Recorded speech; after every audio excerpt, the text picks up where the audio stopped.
Business Access TV. Serious about business. Serious about business.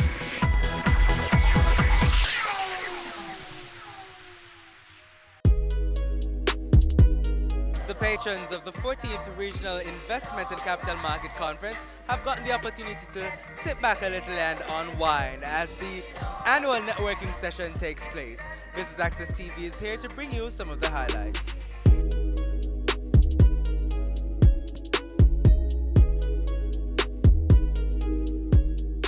I just want to take this time out to introduce our managing director, Mrs. Street Forest, the lovely. She's going to come forward and give us just a few words on what has been happening, and of course to continue to, tell us that we need to enjoy ourselves tonight, because yes, we're talking business, we're talking about investment, we're talking about building a better nation, a better region, a better world. But Mrs. Street Forest, please come and grace the microphone. Thank you, ma'am. Looking lovely as usual. Thank you. Good evening, everyone. Let me extend a warm welcome to you again at this function. I am really going to be very short, because what I want to really do is to thank you all for coming out. Thank you for supporting us for the last 14 years.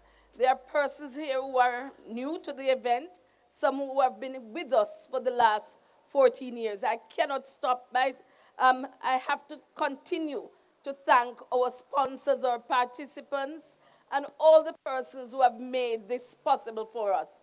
As the evening wears on, I just want you to enjoy yourself, let your hair down, and ensure that we do what we need to do in terms of networking, meeting new people from all over the globe, and just enjoy yourself. Thank you.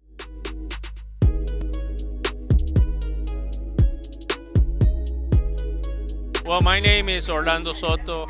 I'm the CEO of Acobo Broker-Dealer from Costa Rica.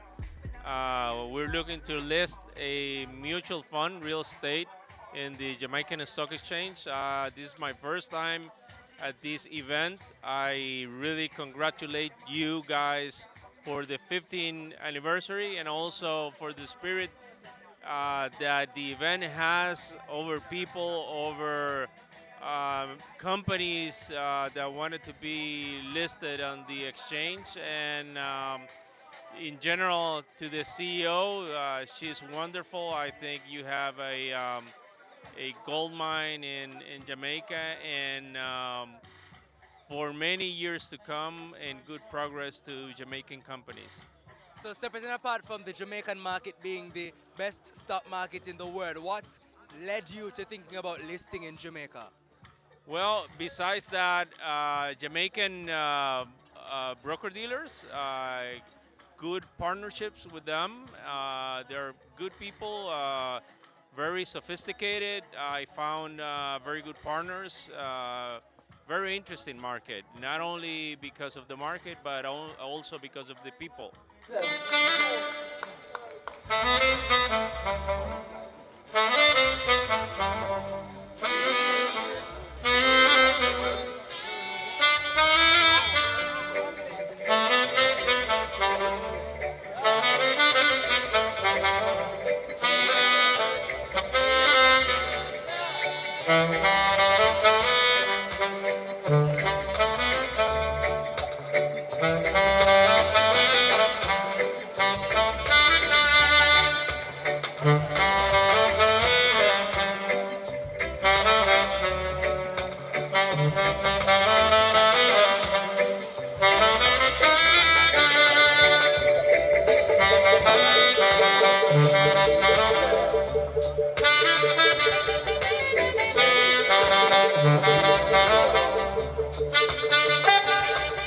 Which stock exchange is the best performing stock exchange for 2018?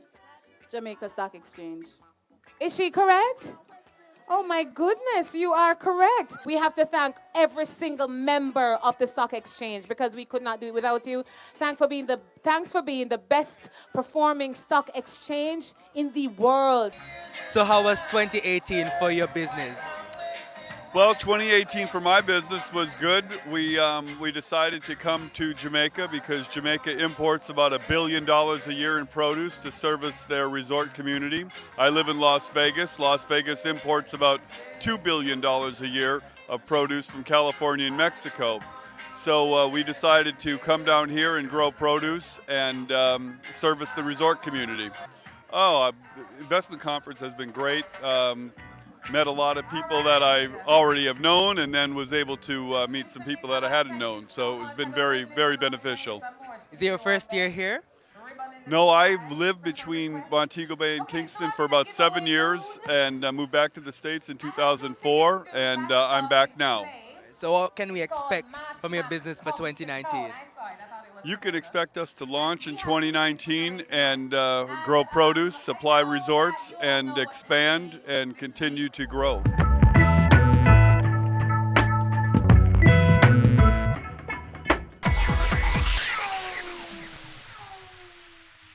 Your business matters. Business Access TV offers you the most innovative and effective advertising solution for your business, specializing in B2B sales, cost-effective solutions, the customers you want, the repetition you need. No matter the size and nature of your company, your business matters. Call us at 876-291-6233 or 876-376-4225. Email sales@batvja.com. Creating change, building a future,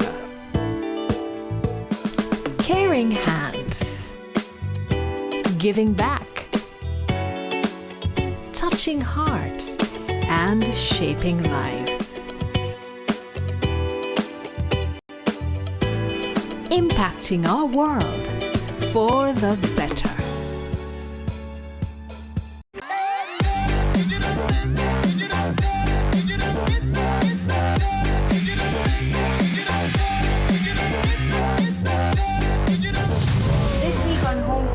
We go around Jamaica to visit a few of our most historical homes, each with their own little story.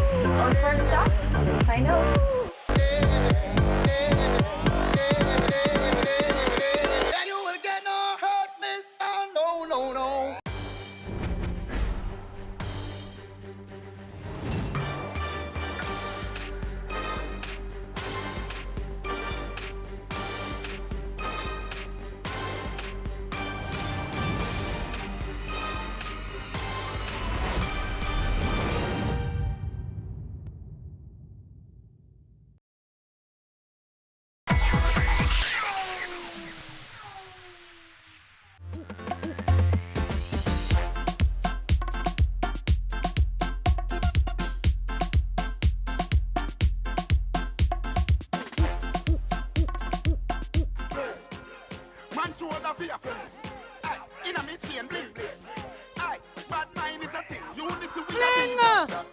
Dancers believe good than another. If you fight that, me picking out your feather. Don't bad mind, my brother, when him a go the leather. Money man up, go get the cheddar. If you not like that, hold them there, hold them there, hold them there.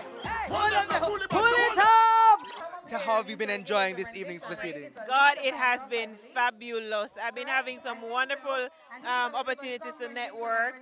Just congratulating Mrs. Marlene Street Forest on the amazing job that she's been doing with the Jamaica Stock Exchange, how she's effectively led the team, you know, just pulling out the best out of the people that she has around her, and how she's been, you know, managed to keep the stock exchange on top, and just getting to know some other persons, some other players in the market, like Carlos from NASDAQ, and many other persons are here tonight. So have you been at the conference overall?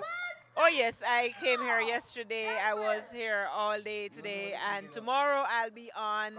I'll be speaking in the afternoon, and I'll be here all day as well. It's a staple event for me. Like every year, I look forward to it. I mean, of the 14 years, I think I may have done 10 out of the 14 years. Yeah. So you can basically say that this is certainly something that you have done in your calendar for every year. Oh, absolutely, definitely. It has to be. Like, it's one of those events that get you started for the year. and you get to meet some of the people that you will need to help you to win all the plans that you have. So you identify all the persons who are there and say, yeah, you know what, let's partner, let's connect. So yeah. Do you have a business? Oh yes, so my original business is Pato Apparel, but I have formed out since then the Entrepreneurial You, which is a leadership and entrepreneurial brand. So we have a podcast, the Entrepreneurial You podcast, where I interview people like Seth Godin, Richard Branson, and so much more. And then there's LeaderCast, LeaderCast Kingston, LeaderCast Women, and LeaderCast Kingston is happening May 10 this year, so look out for it.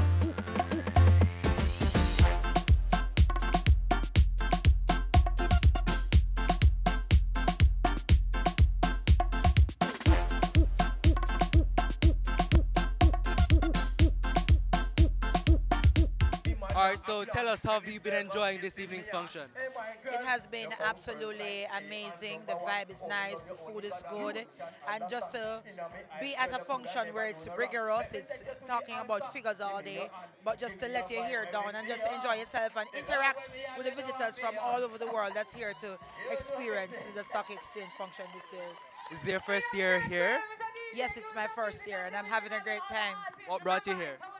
Well, I wanted to see the launch of the Jamaica Social Stock Exchange because as an entrepreneur in the social enterprise space, it has been long anticipated and long thought for to see a social stock exchange. And I have friends like DEFCON and Alpha who were part of that, so I really wanted to see the launch. Certainly a good opportunity for social projects to get funding, and is funding an issue for social projects generally in Jamaica?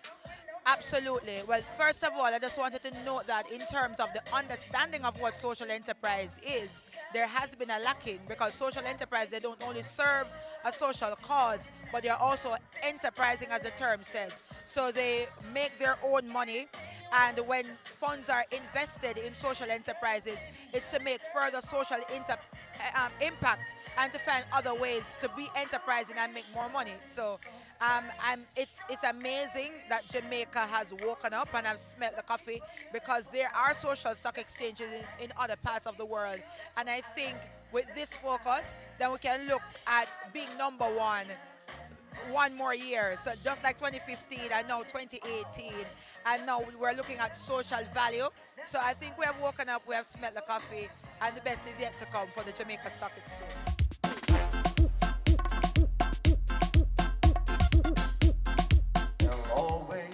The sunshine when I look at you, just a thing I can't explain, just the things that you do. And if you get lonely, just call me and take a second to give to me that magic you make every day. Love me your own special way. Melt all my heart away with a smile. Take time to tell me you really care, and we'll share tomorrows forever. I'll always love you forever.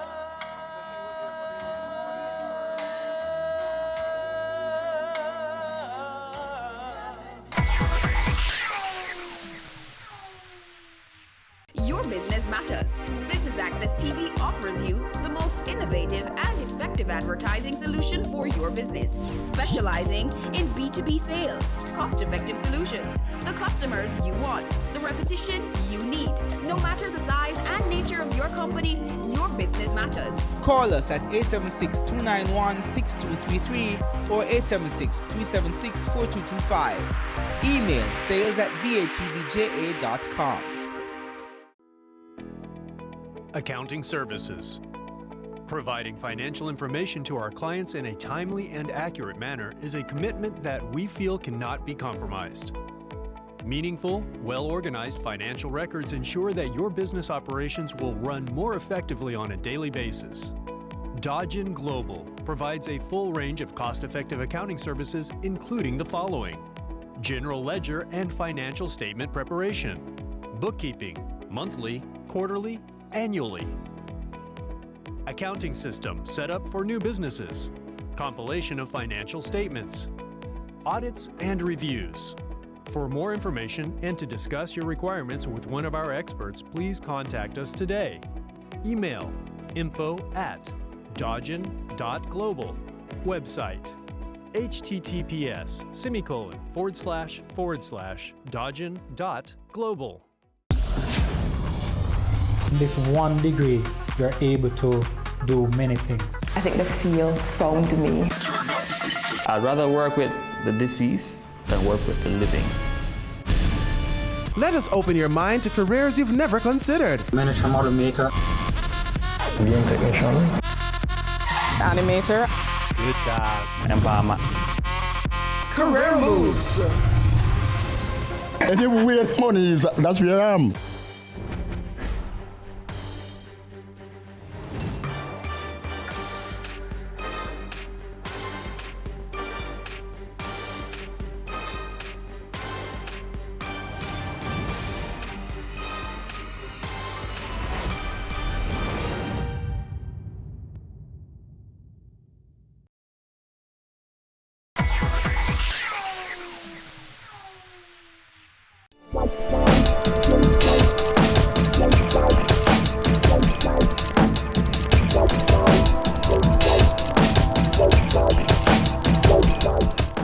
Okay, what year did the Jamaica Pegasus first host the conference? That is the investment conference. You tell me. I'm going to go with 2010. You are absolutely right. Please to take this box from my hand because it's so heavy. On a clapping.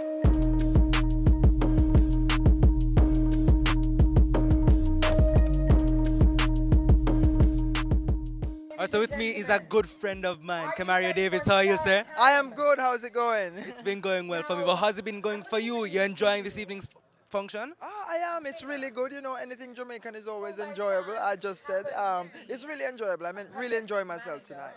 What does Jamaica being the best stock market mean to you? It means investment. It means more money in pocket for me. It means more money in pocket for the Jamaican people. But as a young person though, do you think young people generally should be concerned about stocks and stock market performance, that kind of thing? Is that important? In all honesty, I do think that they need to play a part in stock exchange because it is highly important as it relates to you creating a job for yourself. So generating income as a young person is very important. And so I think that young people really need to focus on the stock market to make some money. Especially being that the youth unemployment rate is, though it's trending downward, it's still particularly high. So it's something that you think they should definitely look into, correct? Most definitely, most definitely. We always want to venture into the traditional careers. We want to be doctors, lawyers, teachers, whatever the sort. But we need to start thinking about how to create employment for ourselves. Why not invest on the stock market? Why not invest into Walmart? Why not invest in Jamaica Boilers, Sagicor, whatever it is that you feel you need to invest in, it's a really good opportunity, and I think young people of Jamaica need to start focusing there.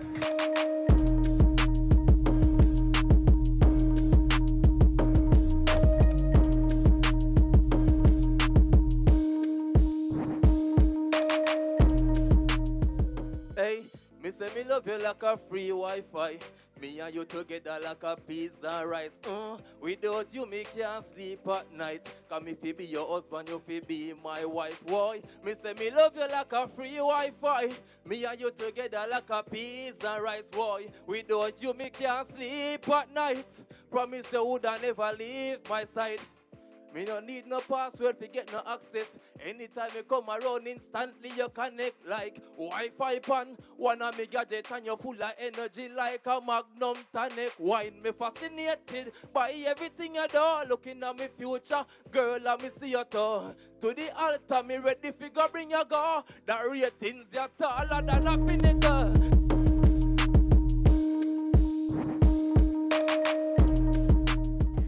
Street Forest, 14 years of celebration of knowledge exchange. How has it been for you this year? It has been fantastic. You recognize that it has been really wonderful with the participants, the sponsors, and really those persons who have presented. We've had all the prime ministers of Barbados, prime ministers of Jamaica, past prime ministers, and they have given us quite a bit to think about. And what they have also given us is some amount of ingredients to go forward and do better.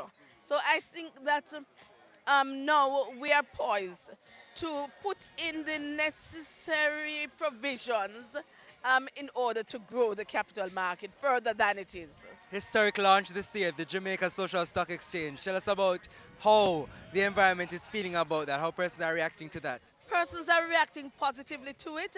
Persons who want to give have called. Persons who want to list projects have also called.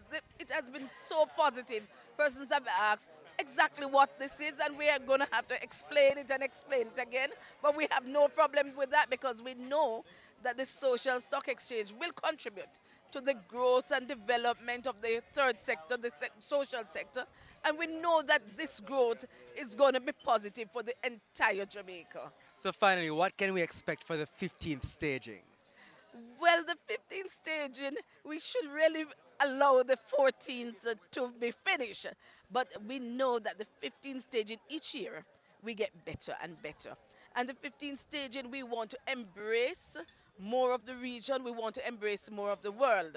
And definitely, as we do with each year, we say what has been achieved from the past.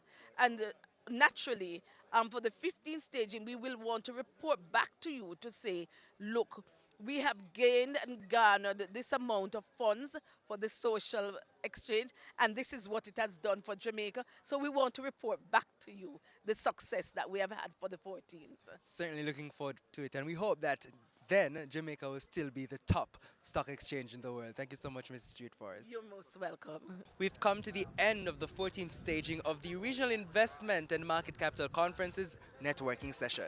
I'm Javon Keys for Business Access TV, serious about business.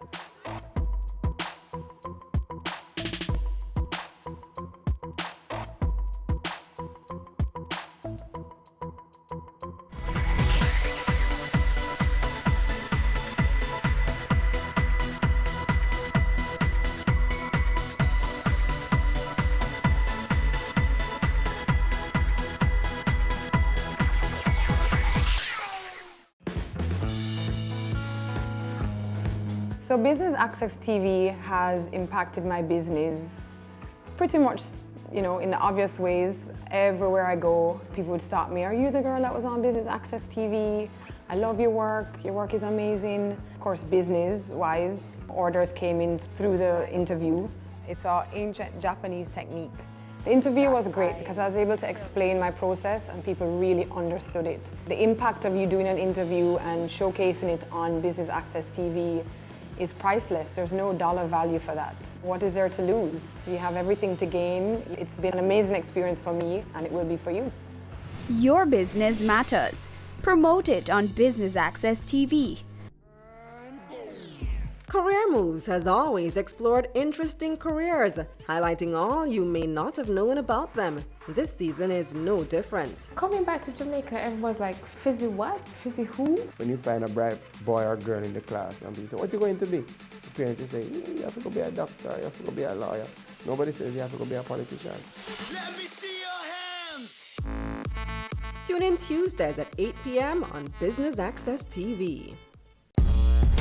I started out selling out of the trunk of my car. If everybody think the same way, everybody going in the same line. Being an entrepreneur takes everything that you've got. Weekends? What's weekends? We work on a weekend. There are real opportunities everywhere you look. But you have to have the passion. If I do my part well, then everything is okay. We believed in ourselves and our families believed in us. Being convinced of this great opportunity, why we are all here doing what we're doing now.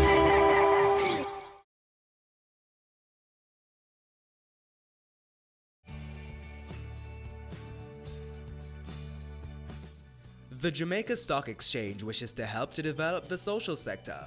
To that end, they have formed the Jamaica Social Stock Exchange, which is a safe, efficient, and transparent platform that aims to promote social projects that build Jamaica and will inure to the benefit of all persons living in the country.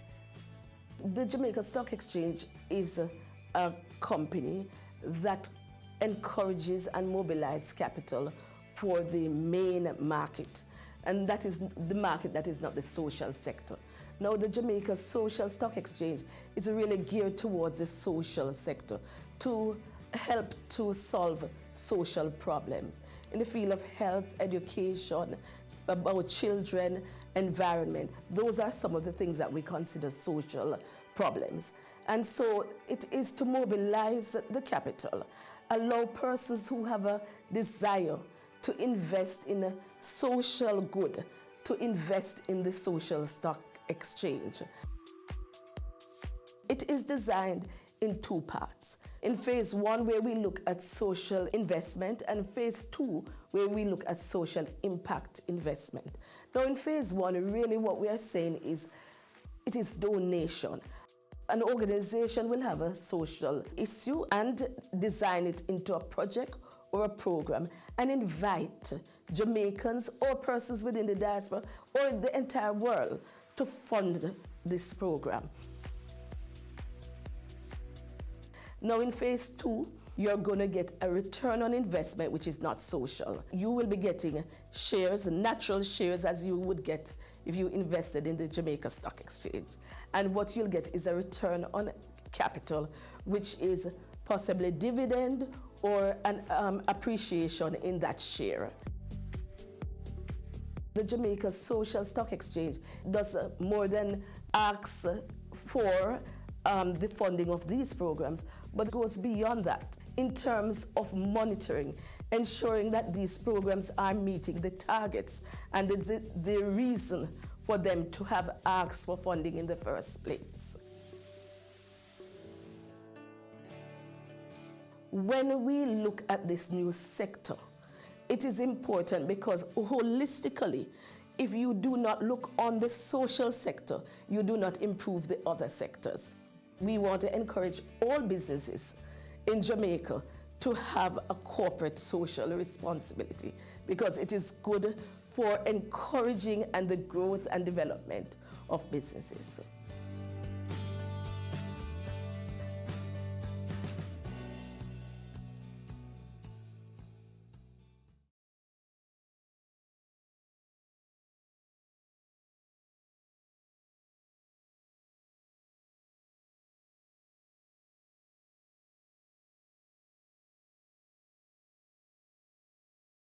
Dodge & Global offers a CPA scholarship program to team members who join our team.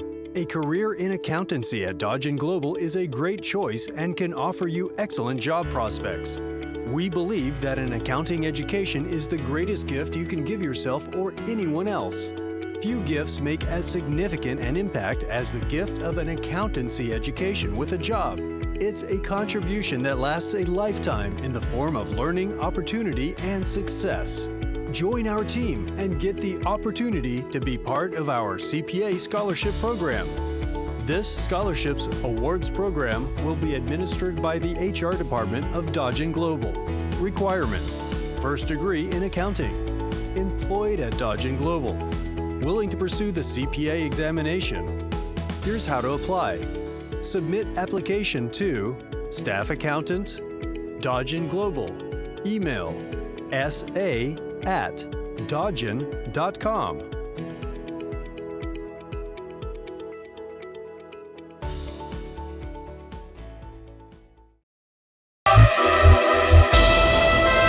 This is Solomon Sharp, CEO Main Event Entertainment Group. You're watching Business Access TV, serious about business.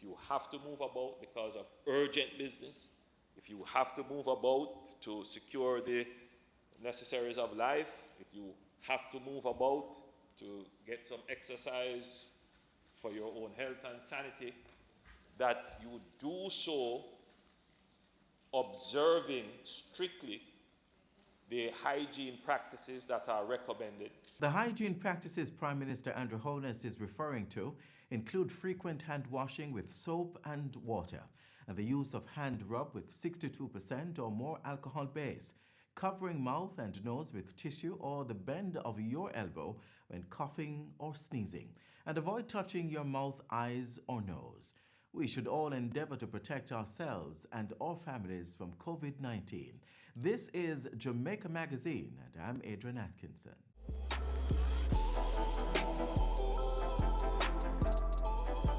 The government has been working overtime to stem the spread of COVID-19 on the island. Containment measures include the imposition of a curfew from April 1 to 8 between the hours of 8 p.m. and 6 a.m. the following day.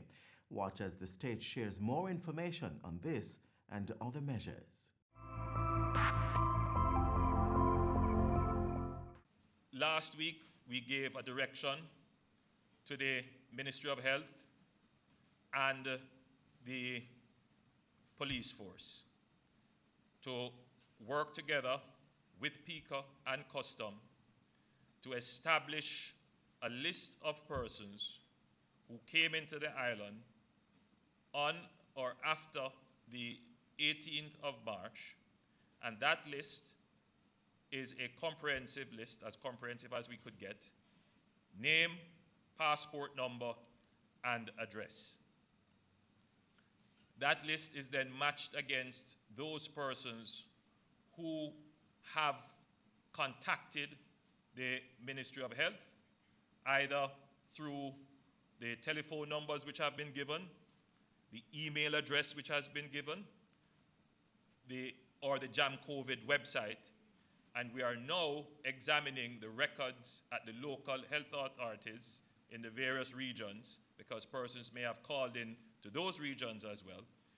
And once we collate that, which we are now in the process of doing, we will take those persons off the list that we have of persons coming into the island. So now we will have a net list. Persons who have not reported are, at this point, and from the time they have not reported, in violation of the order that requires them to report, and violation of the law, that is the Disaster Risk Management Act, can result in a fine of up to $1 million and imprisonment or imprisonment. Most of the cases that we are seeing now are cases that have come into the island during the period that I have mentioned, that is between the 18th of March and the 24th. And the other cases are related to them. So the potential for spread and exponential spread is now directly related to that population that came into the island. Now, it is not all bad news. We have a record of 460 persons who have called in to the Ministry of Health. That number may grow as we search through the other databases. And I want to thank those people who exercise their good conscience, their good judgment, a high sense of patriotism, a high concern for individuals themselves and others, done their civic duty. They have isolated, stayed at home by themselves. They have sent home their home staff or other family members, sent them away.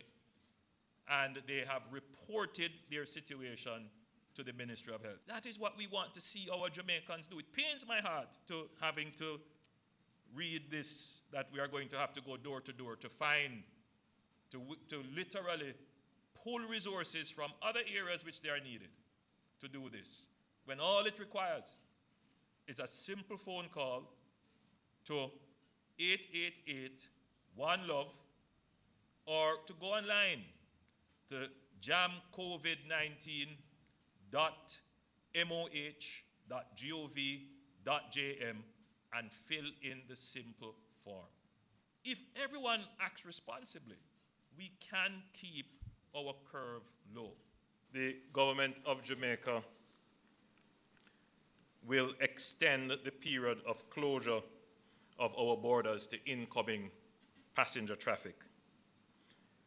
We continue to refine protocols for the eventual controlled entry of Jamaicans. Additionally, the government of Jamaica, on the advice of the Ministry of Health, will extend the quarantine of the Corn Peace community for a further 14 days as it relates to the stay-in-place orders that have been given.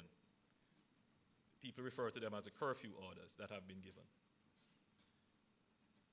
Let me say that I'm generally satisfied with how Jamaicans have responded.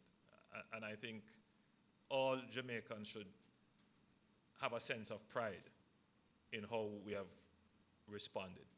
Just that one act of staying home at night, when maybe we should all be staying home anyway, but that one act would have slowed transmission. And for those who would want to violate, for those who would want to show hubris that they can flout the law, the state of Jamaica is going to show with deliberateness that we can enforce our laws. That we have completed the first phase of a sanitization and cleaning program of all our infirmaries and golden age homes across the country. We employed 100 additional temporary workers to maintain the cleaning program in the facilities, and this will be accommodated over the next 8 weeks. Additionally, we have installed all the mechanisms and washing and sanitizing facilities. We have put in the necessary infrastructure to ensure that the 1,700 residents in our infirmaries and golden age homes are kept in excellent condition. We have started the program to ensure that all persons, as we had said before, visiting the facilities go through the necessary checks and balances to ensure that they are in good health, and we still maintain the restrictions on visits and admissions to our infirmaries and homes over the period. On Sunday, we commenced the all-island feeding program of the homeless communities through the length and breadth of Jamaica. And Prime Minister and colleagues, I want to advise you that so far we have provided breakfast and lunch for 10,000 such persons across the country, with the majority of those cases being in the corporate area. We are over 4,500 such persons in the corporate area have benefited from this. The ministry have also rolled out the program to take care of the outdoor poor, and I must say that within the first week of this program, we have reached some 22,000 Jamaicans who are registered as outdoor poor, including the 1,700 in our infirmaries. Colleagues, Jamaica, we have started the program to find shelter. And this is something that is of real concern because since the imposition of a nightly curfew, we have discovered that there are many Jamaicans that was not counted in the numbers of persons that are homeless have now turned up on the streets. We have provided 100 bed solutions at a location on Church Street, which we activated last night. And this facility, as I said before, will facilitate 100 such persons, and also the Mary Atkins facility, which is running out of space. And Prime Minister, there is a need for us to pay some serious attention to this population. We have had roaming teams on the road driving across the corporate area and to all the parishes where we find these persons. We take them to the facilities, provide them with a bath, food, change of clothes, medical checkup. So we are in fact doing all that we can. Just quickly, Prime Minister and colleagues, the new market regulations have been working. We are watching to see what is taking place in terms of the efforts to try to get this social distancing within the markets. We know it's going to be difficult, but we are working on it. We are working closely with the Ministry of Health and the Social Development Commission to set out the protocol around how our markets are operating. The markets have installed hand sanitizers, washing basins across all the markets, and by now, all markets across the country would have gone through a total sanitization program. So we are watching to see what is taking place within our markets. I want to also announce that the Ministry of Local Government have provided some $50 million to the local authorities for the trucking of water to all municipalities across the country, and this program is ongoing. Persons who came into the island that we have no knowledge of their health status because they have not reported, and they are ill, and they are infectious, and even if they recover, they could still be shedding. And even before they show symptoms, they could be infecting. If those persons are moving around in the country and infecting other people, and then all of a sudden cases turn up, that you cannot connect these cases to other cases that you know about, and you start to see this in increasing numbers, then you would say that the virus is at large in the community. And that is when now we would say we have definitely community spread. That means anywhere you go, you could get the virus. That means we couldn't say that we are quarantining any area really, because it doesn't make sense, because it's all over. Then you would have to go now with a different strategy. To curb that now, that is when you would have to do what other countries have been forced to do, such as a total lockdown.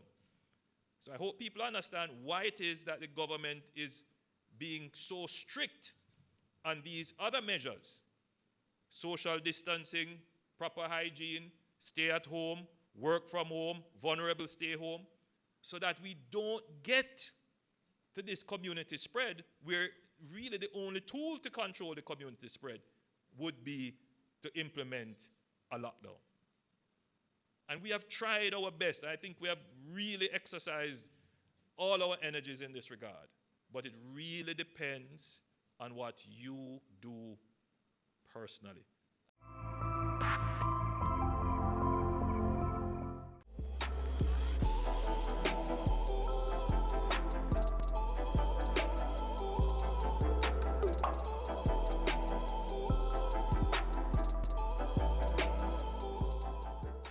We know you want to be the best parent to your child, so we've decided to share some useful tips to make this a reality.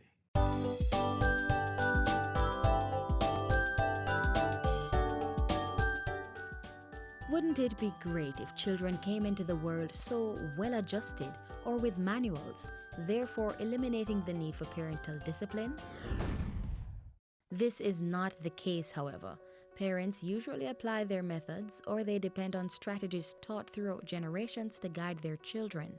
8 in 10 Jamaican children in the 2 to 14 years age group experience violence as a form of discipline. Coercive parenting involves the physical administration of pain as punishment. It also includes the use of harsh language that has the potential to hurt children's feelings and affect their general self-esteem and development. It also fosters aggression because what you're really teaching children is that when there is an issue, we must resolve the issue through harshness, through aggression, through coarse language.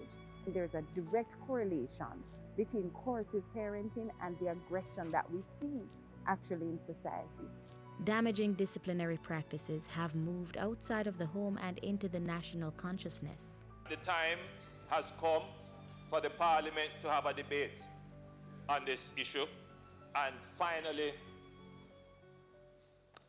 declare corporal punishment at an end, both within public institutions and as a means of discipline available to parents. I think it would be a forward-leaning step in making a stance against violence generally, and it would send a powerful message about the state respecting the inviolability of the person, whether or not that person is a child or an adult. Children need guidance, and many wonder if not with the rod, then how? Enter the National Parenting Support Commission, NPSC, an agency of the Ministry of Education, Youth and Information. The ministry established the commission in 2012 to provide parents with the requisite skills and tools to raise children. We work at 3 tiers. We work at home, school, and community. Our first and most important priority, however, is to ensure that we're fostering the home-school relationship. We must ensure that parents as key stakeholders feel involved in the entire process of educating their children. Now, to do this, the Commission assists parents in several ways, including providing psychosocial support, assisting parents with understanding the teaching-learning process, and conducting parenting education programs. Through our effective parenting courses, we push proactive strategies. In other words, you are going to put structures in place before behaviors that you don't desire actually show. Parents and guardians should consider the child's developmental stage when determining the best method of guidance.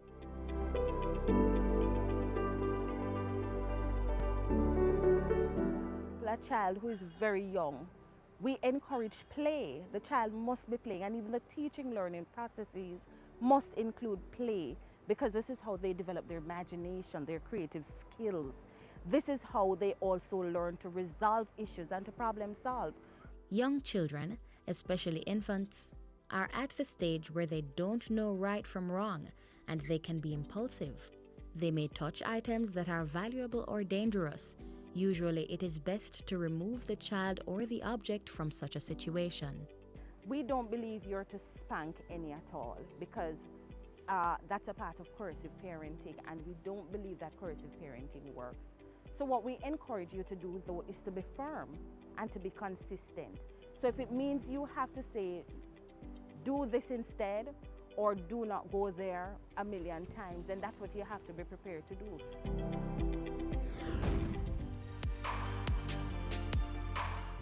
The teenage years can challenge both children and parents.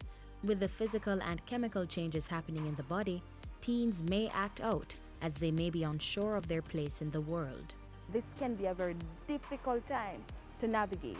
So we ask that you start relaxing some of the very stringent rules, and you also have conversations and you compromise. And to address challenges, caregivers can remove privileges. If the child becomes stubborn, has a fixed mindset, if you will, that this is what he or she is going to continue to do, then you might need professional help. You might need to call the commission, or you might need to call a social worker or a guidance counselor to help.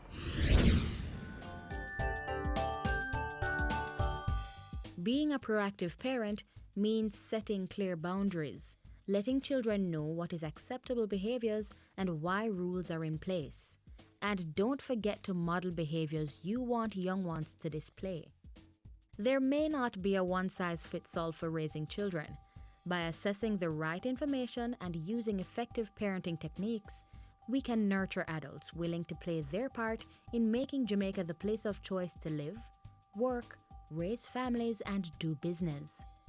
To tap into information from the National Parenting Support Commission, call 876-967-7977 or visit their offices at 37 Arnold Road, Kingston 6.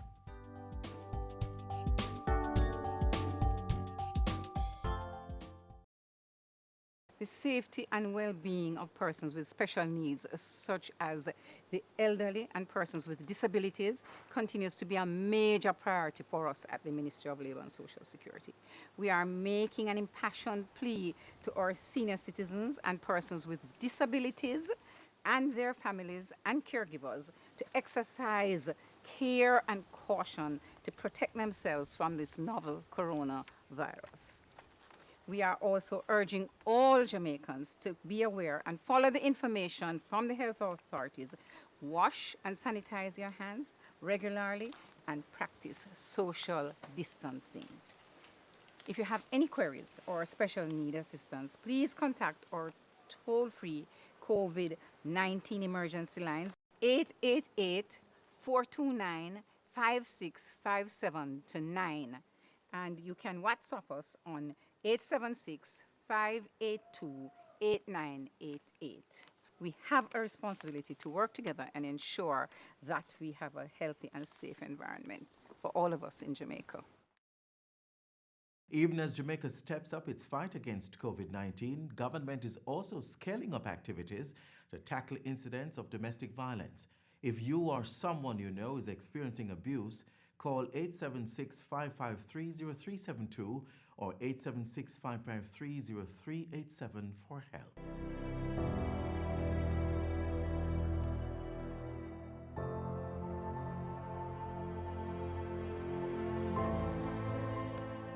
Growing up, I've seen my father flip over the simplest of things.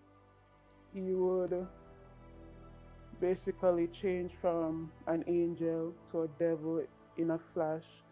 I remember this instance. My mom told me that she was coming home from work one evening because she worked very close to where he lived. She was coming home from work, and usually when you're leaving work, it's a lot of persons leaving at the same time, and she was talking to one of her co-workers and she smiled at him. He smiled back, and my father saw that, and when she went home, he was ready for her. He was like, "Oh, see, I smile at my pan the road, you smile at my pan the road." He beat her, he stripped her naked, and he chased her in front of the yard so all her co-workers could see.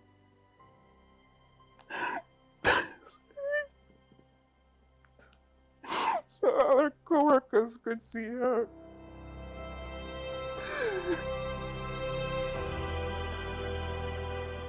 Domestic abuse or domestic violence is not just physical abuse. The physical abuse basically for us is the end product coming from somewhere else. So you have stalking, you have intimidation, you have threat, you have psychological abuse, the ones that I'll tell you, I play on your emotions as to what I can do. It was known to everybody that this was the type of person she was dating, this was the type of man he was. Even the security at the gate, the manager, everyone. So it's not like her life was a secret. She could not have any friends. He was the only person she could talk to, go anywhere with. If someone even talked to her and she not acknowledging them, she would get beaten for that. The least good thing, he would flip on her. Usually, persons who are perpetrators of domestic violence are usually men, and usually they are persons who were controlling over their intimate partners. They tend to have a high level of jealousy, and they tend to be very possessive. And as such, you find that they will have a pattern of behavior where they will always check where the partner is by various means, whether by calling the person, ask the person where they are, also want to know who are they communicating with. So are they communicating persons on email, WhatsApp, other social media platform? They also want to make sure that they know where they are at all times and that they're not interacting with other persons outside, so they tend to want to have them stay home, for example, and lose connection with their families and friends. As community members, we have a moral responsibility that within our homes and within our communities, once we are aware that there are instances of domestic abuse and domestic violence and we seek help, best place to go? To the police. Ask the police to intervene. Intervention can be that the police directs the victim to a counseling center, because we have partnership with churches, right? We have partnership with other organizations, Justices of the Peace, counselors. Every time she escaped him, he would either stalk her, chase her, go to her either friend's house, wherever she went, friend's house, mother's house, cousin's house, no matter where she went, he would find her, go for her with a gun, knife, machete, whatever it may be, and she would always have to go back with him. No one, no matter how much they try to fight and help her, he would always get her back. And when she goes back with him, the beating got worse, the abuse got worse, the rape got worse, everything got worse. Domestic Violence Intervention Centers, one of those facilities that were donated by the U.S. Embassy, and it's a partnership between the JCF and the U.S. Embassy, to create a facility where persons can come and speak about domestic violence and domestic abuse related issues within their home. And so it's a safe space for both victims and perpetrator.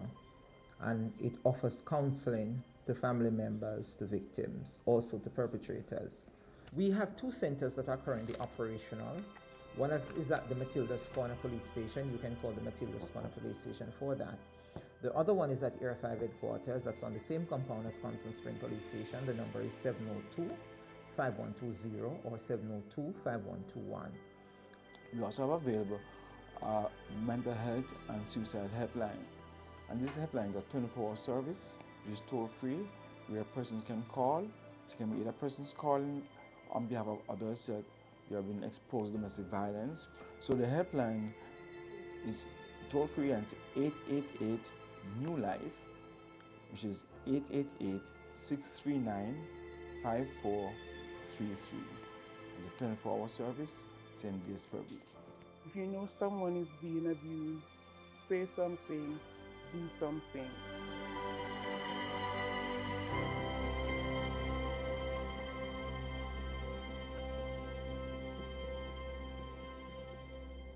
And that's where we leave you on today's edition of Jamaica Magazine. Stay on top of all the useful COVID-19 related information. Visit jis.gov.jm. Follow us on all the major social media sites, subscribe to our YouTube channel, or download our mobile app that's smartphone compatible. On behalf of the entire team here at the JIS, I'm Adrian Atkinson. Do take care.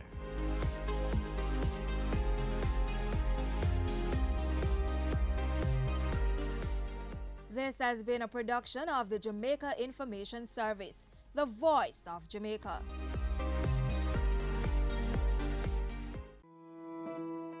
Business Advisory. Realize greater growth and profitability.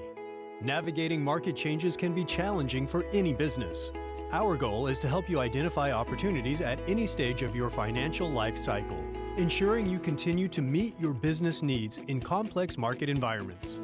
From startup through to expansion, tax advisory to accounting, Dodge & Global provides a multidisciplinary approach to managing the entirety of your affairs. We ensure your business remains profitable and competitive. You can expect practical advice, effective cost management, and a mutual respect for your goals and growth aspirations. Our commercial advice comes from extensive knowledge and experience working with a broad range of business and industry sectors. Dodge & Global can help you make smarter, more effective decisions. Let's have a conversation. Contact us at email info@dodgen.global. Website https://dodgen.global.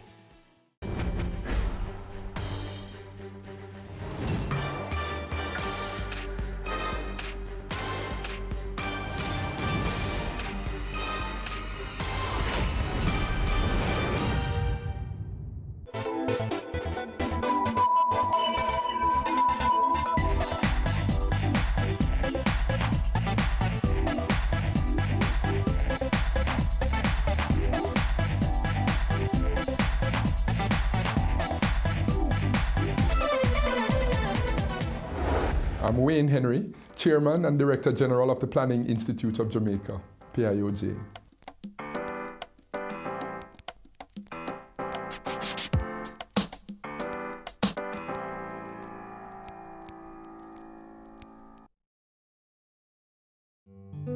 I'm Wayne Henry, Jamaican, born under the clock, as people would say. You know, good family background, last of 4 children, good friends, growing up, good experiences. Careers take me through academia, through the private sector, through international organizations, and now with the government. And I'm passionate, serious about the development of the people of Jamaica. Good parents, that's my dad and mom. My mom has since passed, but I think everybody should have the opportunity to say they have the best parents. And I think I'm lucky in that way. And people ask, who are your mentors? Who do you admire the most? And on the top of the list, I would say my dad, in terms of just his own upbringing, grew up poor and really worked hard and actualized through education and his own contribution to country. And a lot of that was instilled in us as children. So I have 1 sister, 2 brothers, and just tremendous environment growing up, and learning that it's important to live on purpose. And I'm big on that. I tell people, you want to take time to discover and uncover your own purpose. You have your own talents, your own gifts. You're fearfully and wonderfully made, and you want to be deliberate about life. I tell people, engage life. Don't just meander through life. Don't settle, but engage it. Pursue excellence. And I think really the world will be waiting for what you're carrying as you do that. My mother was from Cambridge, St. James. My father from Mavis Bank, St. Andrew. So in some of the summers, we'd spend time just consistently with relatives in the country. And I think that was a good rounded experience. So my mother, Merle Elaine Henry, was at the PIOJ for some 40 years. She was a secretary to Alexander Bustamante, and would tell us those stories as a young girl. She was just coming out of tutorial and her secretarial. She went on to the business administration and her undergrad and masters at UWI. She had worked at the UWI for some time. She was also at the Ministry of Finance for a short time, but then her substantive years was at the Planning Institute of Jamaica. So I grew up around the PIOJ and just had all this great respect, all these intellectuals and all the things to do. And it was interesting because she was very passionate about development, and I think I got a lot of that from her. We had all these nicknames for her, right? We used to call her the hero, right? She'd always come through anything, your mom will fix it. And we used to call her the lamb, L-A-M-B, because she was so gentle. And when she would get upset, people would know. If we were giving trouble as children and people were present, we had visitors also. When the visitors weren't noticing, she'd just throw us the face. You give me trouble, when you finish, you gotta. And so that's funny. And she could. We were subject to discipline, right? We said a rod of correction was often applied to the seat of our learning, right? She was always big on helping people. When she would go as I got older and she was getting older, she would always visit where she grew up in Cambridge, St. James, and the people knew her well from growing up, and she would always carry gift back, packages, fruits, carry this for Miss One and this for Auntie this, and we just grew up around that and seeing her passion for that, and was very big on that, in helping people and giving. And she was active in her church, active in the Sunday school. She was a Sunday school superintendent. My father, again, grew up in humble circumstances, but again, just embraced life, really took education. So for him, education was key. And he always encouraged us, boy, go all the way when you're studying, go all the way. And we were allowed to be ourselves. So he would just encourage. He wouldn't mandate or force, but he would just say, boy, it would be good if you really pushed it. Through school, I would say I was, had good friends, but didn't fully engage, sort of, going through and got your grades and just going through. But I think when I went into UWI, that's when the light really went on for me, and so that call to purpose and higher living, if you will. I'm a Christian, a believer, and I think that's important. That has defined me in a lot. And I think I encourage persons to have a paradigm for your life. While I can subscribe and prescribe a Christian paradigm, it may be different for someone else. But I said the beauty about my paradigm, it governs my whole life, and it allows for mistakes. We're not perfect, and it allows me to still try to actualize to a better self and allow other people too. That in our relationships, you want to be careful that we allow people to recover, we allow people to improve, we give those second chances, and I think that's important. As you're pursuing purpose, as you're moving towards a vision for your life, I tell people you have to travel light. You don't want the baggage of unforgiveness, the baggage of bitterness. You want to travel light, and the joy, a pep in your step. There's something that can govern each day that will help you in terms of looking forward to what is to come, even incorporating mistakes and failures. I tell persons that success is made up of people who refuse to stop after failure. You're able to get up again. And you think of a Usain Bolt, and when he fall started, and everybody thought, wow. But how do you get up from that? How do you recover? And the mindset that says there's still more, there's still better to come. And you can be better off even having failed, because it breeds in you a humility, it breeds in you, something else, a wisdom and an experience to continue to go. So I think, good parenting, I think good family, good friends. You don't need a whole lot of friends. You just need some solid people around. And I tell persons it's okay for men to be pregnant, right? That you must be pregnant with vision. You must be pregnant with purpose. There's so much that if you really engage, if you press that pedal of your potential, you'll be surprised what comes out. We speak of not just decision making, but informed decision making. It's not enough to this seems good. We want to have the numbers to support what we do. And we are in an age where, mistakes can cost. And we've seen it in other jurisdictions. We've seen it in our own history.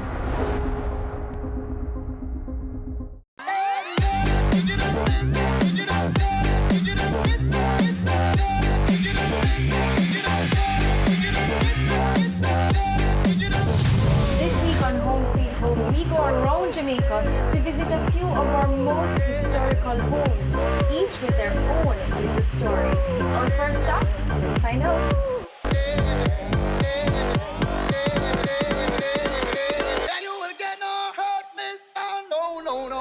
Your business matters. Business Access TV offers you the most innovative and effective advertising solution for your business, specializing in B2B sales, cost-effective solutions, the customers you want, the repetition you need.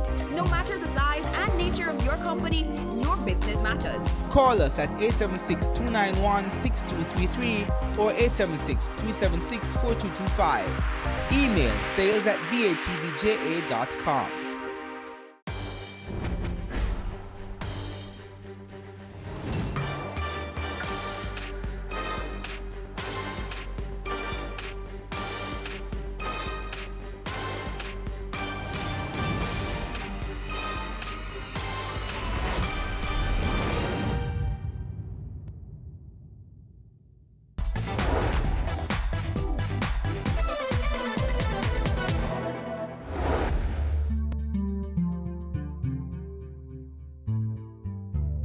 So I did my undergrad at UWI in economics and management, and went to work at Grace Kennedy for a year and a half, and then went off to school to continue in Washington DC at Howard to do my MBA. And when I was there, when I finished, and I was fortunate, I finished as a valedictorian on top of the class, and I went on to do my PhD. My dad went and did his PhD at the time in the 60s with Martin Luther King and in the heyday, and he would tell us these stories of when he was not served in restaurants, when he was asked to come off the train, and all these stories, and those stories of racism. And we heard them, and if you told me I would grow up to face the same thing, I would, because times have changed, and of course times have changed. I have improved, but in many ways it's still alive and well. And as a black person in my program, the only black person, I got along with the students. And I remember that a particular exam was coming, and we were preparing for the exam. We had a past paper, and we divided the questions. Everybody, you prepare everything, but you present on the one they assign you. And what I presented onto the group came in the exam. When the results came, I got a low grade. And when I went to the group, normally you don't discuss your grades, but I went to the guys and I said, guys, what did you do for this question? And they said, but this is the same thing you presented the same. And then I told them the grade, and they said, no man, something is wrong. I went to the professor, very senior, went to him, and in fact a Jewish professor also. And I said, sir, can you tell me where I went wrong on this? And he didn't even look at the paper. He was doing his work and he stopped and he said, Wayne, everybody seems to like you. He said, you have an MBA, go back to your country, make money. This is not for you. My advice, leave the program. And he turns around and continues. And can I tell you, that thing hurt me? Hurt me. I went back to my room and I bawled. A big man in my late 20s, I bawled. Went and I said, God, you have to help me. I said, you have to help me. You brought me this far, you have to help me. And I was on the floor in my little room as a grad student, and I was crying, like a pipe open, I was crying. And I tell persons the stories as if somebody came in the room and stood up over me. Just the presence. And we say, well, as a believer, says the presence of the Lord. But just a peace came. Nothing outside the door changed, But the Bible speaks of a peace that passes understanding. And it just has sense that it's going to be all right. And this new professor, where I was now in development economics, he said, boy, listen, as fast as you can write and submit some manuscript to me, I'll get it back to you in 2 days. And those people who do research know a lot of your progress is based on how fast your advisor gets back to you. And he said that I'll get back to you in a short time. And as fast as I wrote, he would give me feedback. You want to address this? You want to consider answering this question? Would you explore it? And as fast as I wrote, he would give me feedback. And so when one day he just called me and said, Wayne, I like it. I think we have it. Graduate school, we're going to get the counsel, we're going to have you defend your dissertation. And it happened so fast, I defended and passed. So when I finished in December at Ohio State, I got an offer from UE, from Mike Hewitt, was the head of Department of Economics. Can you start in January? I said, boy, no, I need some time to pack up my stuff. And can you come February? And so we negotiated February. And I came in. Then the following year, I went back to Ohio just to visit, and some of my friends were still writing a dissertation. So finishing at the top of the class didn't mean ABC, that's not a PhD, but it just meant I finished. I finished and I was the first to finish. And I've realized, boy, that's how life is. God has a way of ordering your steps, opening doors that nobody can close, right? And even when things will count you out, he will count you in, right? And his purpose, he'll work it out if you give him that opportunity. And so I left UA, got an offer at the World Bank. And so I was just a smaller office, but I was the representative for the World Bank here. And tremendous experience also. And did that for maybe under 3 years. Normally you have 3 years in a duty station, but the president left and a new person came in and began the rotation. I'd asked not to leave Jamaica because I got married just shortly before that, and we wanted our children to be born and grow up here. And that's a discussion my wife and I had. So I went to my bosses in Washington and I said, can I stay in Jamaica? And they said, we can't control that. World Bank is very global and it'll move around. But give yourself an average 3 years and let's see if you still feel that way. When the rotation came, I still felt that way. And I said, boy, everybody's been rotated. So we can allow you to be a consultant, a short-term consultant, to give you time to look around for something else in Jamaica. And that's what happened. And so while I was looking around, a call came from Chris Tufton, and I said, no, I'm not, not in the politics. He said, no, not politics. I want you to come as an advisor. I like how you think. I want you to help me and bring some leadership and help me do some things. Prayed about it and I went in. And it was very rewarding. I liked it. I liked what we were doing and the engagement and the desire that was innate in me, I think, from my parents and otherwise to help the country and to give to the development of the country. And did that for I think maybe 2 years, and then got calls from the Ministry of Finance. And Minister Shaw was minister at the time, and he says, boy, Professor, we want you here because you're going to engage with the IMF, and we know your background, we need you. And I asked Minister Tufton's permission, and I went over. And again, tremendous experience. So I've been fortunate to have very good experiences. And so I did that for some years. So I've transitioned from academia to international, to private sector. And the type of work all was very similar. Very similar: economic policy, policy development, those issues, development and growth issues.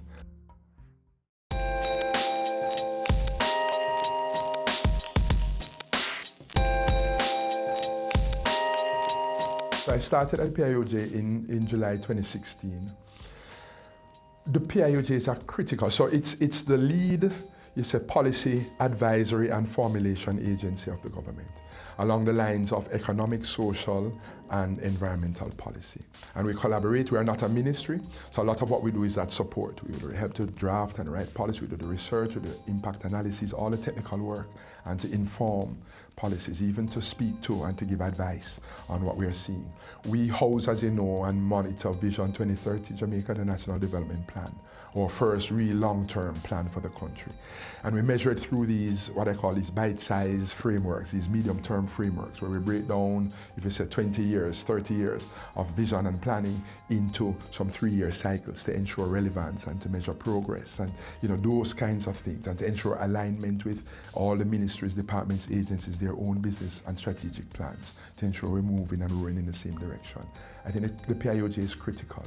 People have said it coming in from abroad, and we've had requests to help to establish, to give consultancies, to set up PIOJs, if you will, in other countries, other jurisdictions, because of the importance. Part of my role is to continue to articulate the end game for the team. This is what we're going after, and this is the big picture. We speak of not just decision making, but informed decision making. It's not enough to this seems good. We want to have the numbers to support what we do. And we are in an age where, mistakes can cost. And we've seen it in other jurisdictions. We've seen it in our own history over the years, where, decisions taken that may be, expedient politically would not necessarily be what we would say would be fiscally prudent.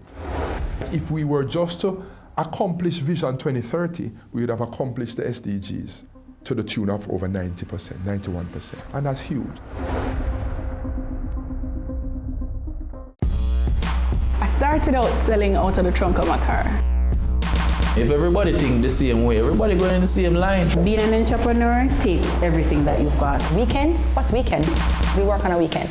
There are real opportunities everywhere you look. But you have to have the passion. If I do my part well, then everything is okay. We believed in ourselves and our families believed in us. Being convinced of this great opportunity, why we are all here doing what we're doing now. Your business matters.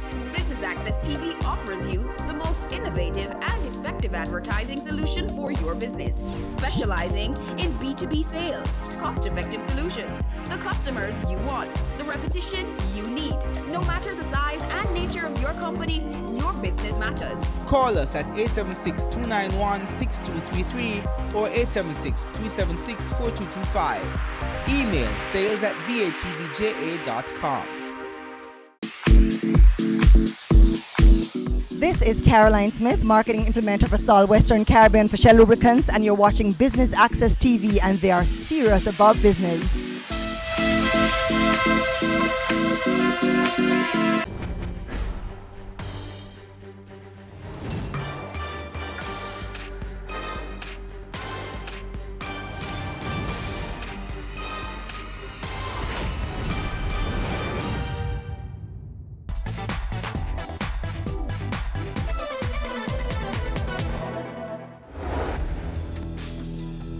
Vision 2030 Jamaica, the National Development Plan, it's a document that can be owned by all of us.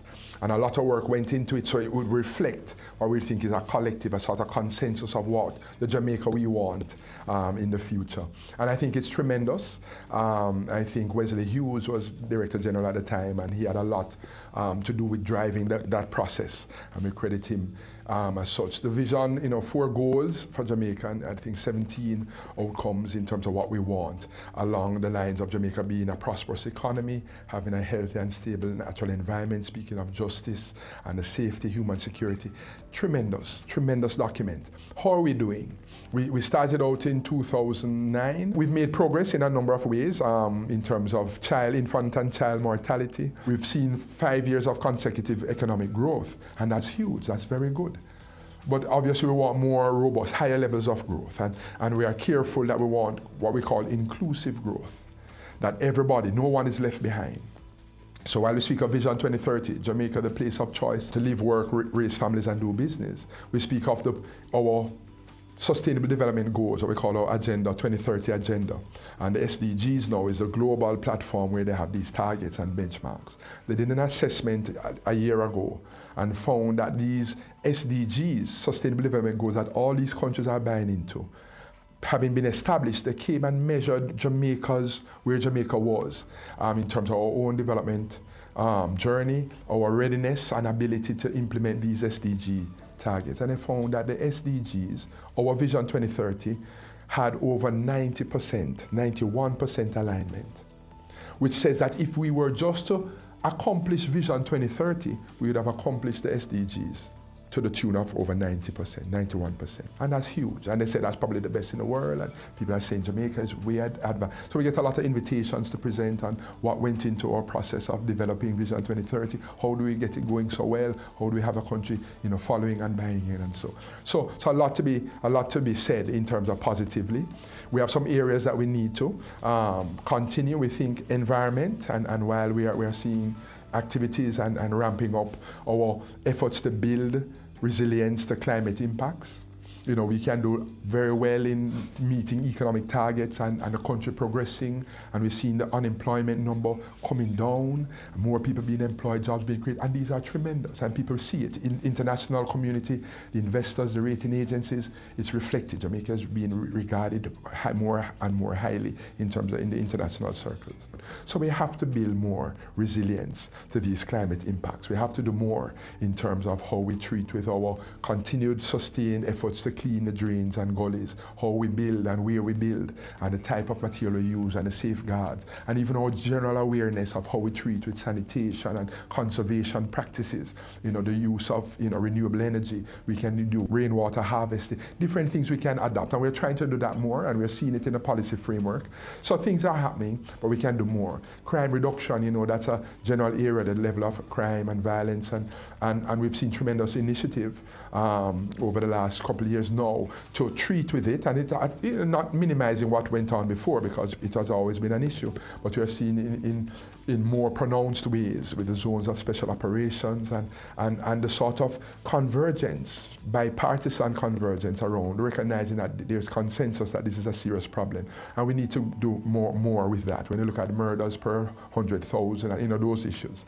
So we have more to do, and there's a softer side of crime fighting, that more than just hard policing and the clearing and holding and locking up and dismantling gangs and the search and so. But is how do you create opportunities in volatile and vulnerable areas? How do we do skills training and development? How do we treat with the type of infrastructure where people live, and tearing down zinc fences and community center build out, and all those issues of identification. So we speak of the NIDS, the National Identification Program, where we can get people who are identified, who have birth certificates. You have some people who are not on the radar, and people who may be deported, different things. And so we have areas to improve in. And yes, we're careful to say that we have made progress, because it's reflective. The progress is reflective of hard work by many people. Civil society, you had a public sector that was under wage restraint for many years, and people working hard in teaching, nursing, sanitary, all these types of public workers, administration, and they have to tighten the belt also. You have private sector, the people who may hold paper, and the wealth holders and so, who have to take haircuts and to take restructuring their debt. Everybody giving something, and it has shown, and we have something to show for it. So we are careful to recognize that progress, but say we still have a way to go.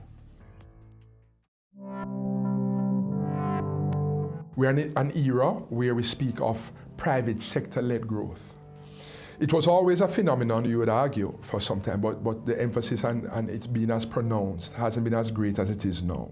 And why? Why is that? Many countries have been, and particularly developing economies, have been saddled with high debt, a debt burden, and a characteristic low growth and high unemployment. All these attendant challenges to economy, which rendered governments relatively ineffective in trying to stimulate economies. So economic theory says when a country is faced with a recession, when demand is down, what we call aggregate demand, and conditions are weak, that a government can stimulate that economy by doing more spending and taxing less. Unfortunately, a lot of developing countries don't have that. They don't have the resources because it goes to debt servicing. And they're saying, no, if countries are really to move and for growth to pick up, it's the private sector now who's not that way challenged. The private sector has their own challenges, but then they are able now, if they can be innovative, if they can drive job creation, particularly small and medium enterprises. So people are looking more globally now, looking more to the private sector. And so the private sector has a critical, tremendous role to play. The private sector is where you would expect a lot of your innovation to come from. So there's still a role for government, but the private sector has a tremendous role to play. So I've been married 11 years now. So my wife is an ophthalmologist. So I tell people we see eye to eye. It's a bad joke, I'm sorry. But tremendous people, tremendous, she's good people, and have my back, yeah? And I think it's key. It's key that you sustain your relationships. And I have to guard against taking her for granted, because she's consistent, one of the biggest cheerleaders, and you know, those big on family, and if I have to travel, and so I don't worry, right? She's huge, yeah, in that way. That's very good. And I think, you know, I've, you know, relative that said, you know, younger relative thinking of getting married and said, boy, we want what you and Auntie Gail have. We want it like that. And I said, wow. You know, and so without realizing, people look at you and see. And yeah, it takes effort, but it don't feel like an effort. So that's important. And so we have 2 sons, Matthew, eldest Joshua, is 9 now, and Gabby is 7. And boy, they're everything, right? You say, people say, how do you find the time? And I'm hearing it all the time, right? So I may read at a class, huh? It's reading week or Teacher's Day, and so on, I'll come and read. And it's not easy, but it's worth it. Huh? I tell people, investment means it's going to cost you something, but it has a benefit that outweighs the cost. And so we make investments for our family. What does wealth mean? A lot of what I've said embodies wealth. The Bible says if you have 2 coats, give away 1. Wealth is really the ability to impart and to impact. That you have something to give. Happiness index says people are most happy when they are giving to something else. And I tell people, even while we say the great investments in life, they say you must invest in yourself. And that means your spiritual life. You can gain the whole world. I've put on a preacher hat now, right? It doesn't do you any good to gain the whole world and forfeit your very soul. So you must make provision for your spiritual life. Don't lay up for yourself treasures on earth and you are empty, poor, deficit towards heaven. Build your spiritual life. It's your spirit, man, the Bible says, that will sustain your infirmity, all the challenges and weaknesses and the pressures to quit and to give up and to inflict harm even on yourself and others can be combated by a spiritual alignment. And then we say continuous learning. All of these are part of your wealth. And then finally, investing in other people.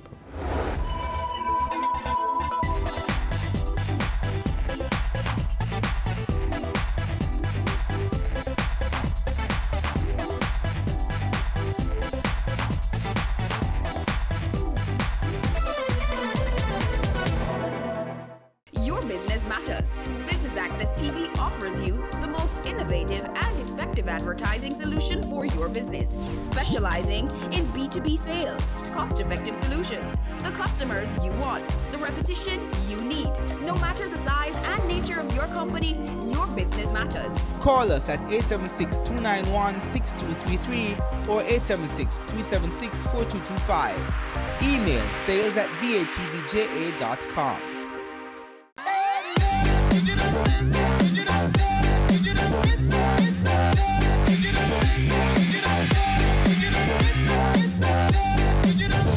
This week on Home Sweet Home, we go around Jamaica to visit a few of our most historical homes, each with their own little story. Our first stop, let's find out.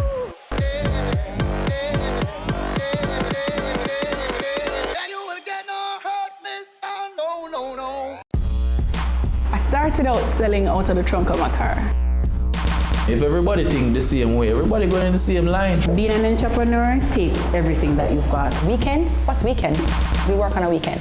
There are real opportunities everywhere you look. But you have to have the passion. If I do my part well, then everything else will play. We believed in ourselves and our families believed in us. Being convinced of this great opportunity, why we are all here doing what we're doing now.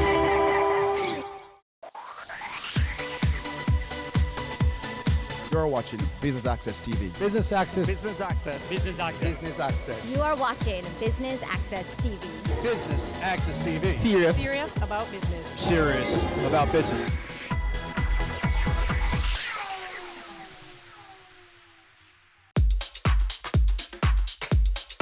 It's the perfect place for professionals to be. All roads lead one way to 100 Hope Road as Creative Media and Events presents another edition of Corporate Mingle, networking with a purpose. Join us here on Business Access TV for the highlights. Good evening, everybody. And welcome to Corporate Mingle, the GKI family. Welcome to everybody. We just want to quickly share with you our Premier Biz. So this is one of our new innovative solutions targeted at small businesses. This week's edition of Corporate Mingle is brought to you courtesy of GK Insurance. That's Grace Kennedy Insurance. And with us now is the Assistant General Manager of GK Insurance, Shaluk Richards. Now, Shaluk, first and foremost, you've got a pretty good turnout here at 100. Are you satisfied with the numbers that you're seeing? Yes, we are very satisfied. It's a lovely turnout, Corporate Mingle, an event that we tend to participate with and sponsor from time to time, and so we're very glad and happy with the turnout. Why did GK Insurance take the decision to sponsor Corporate Mingle though? Is it part of your marketing strategy? Are you targeting a particular group of persons?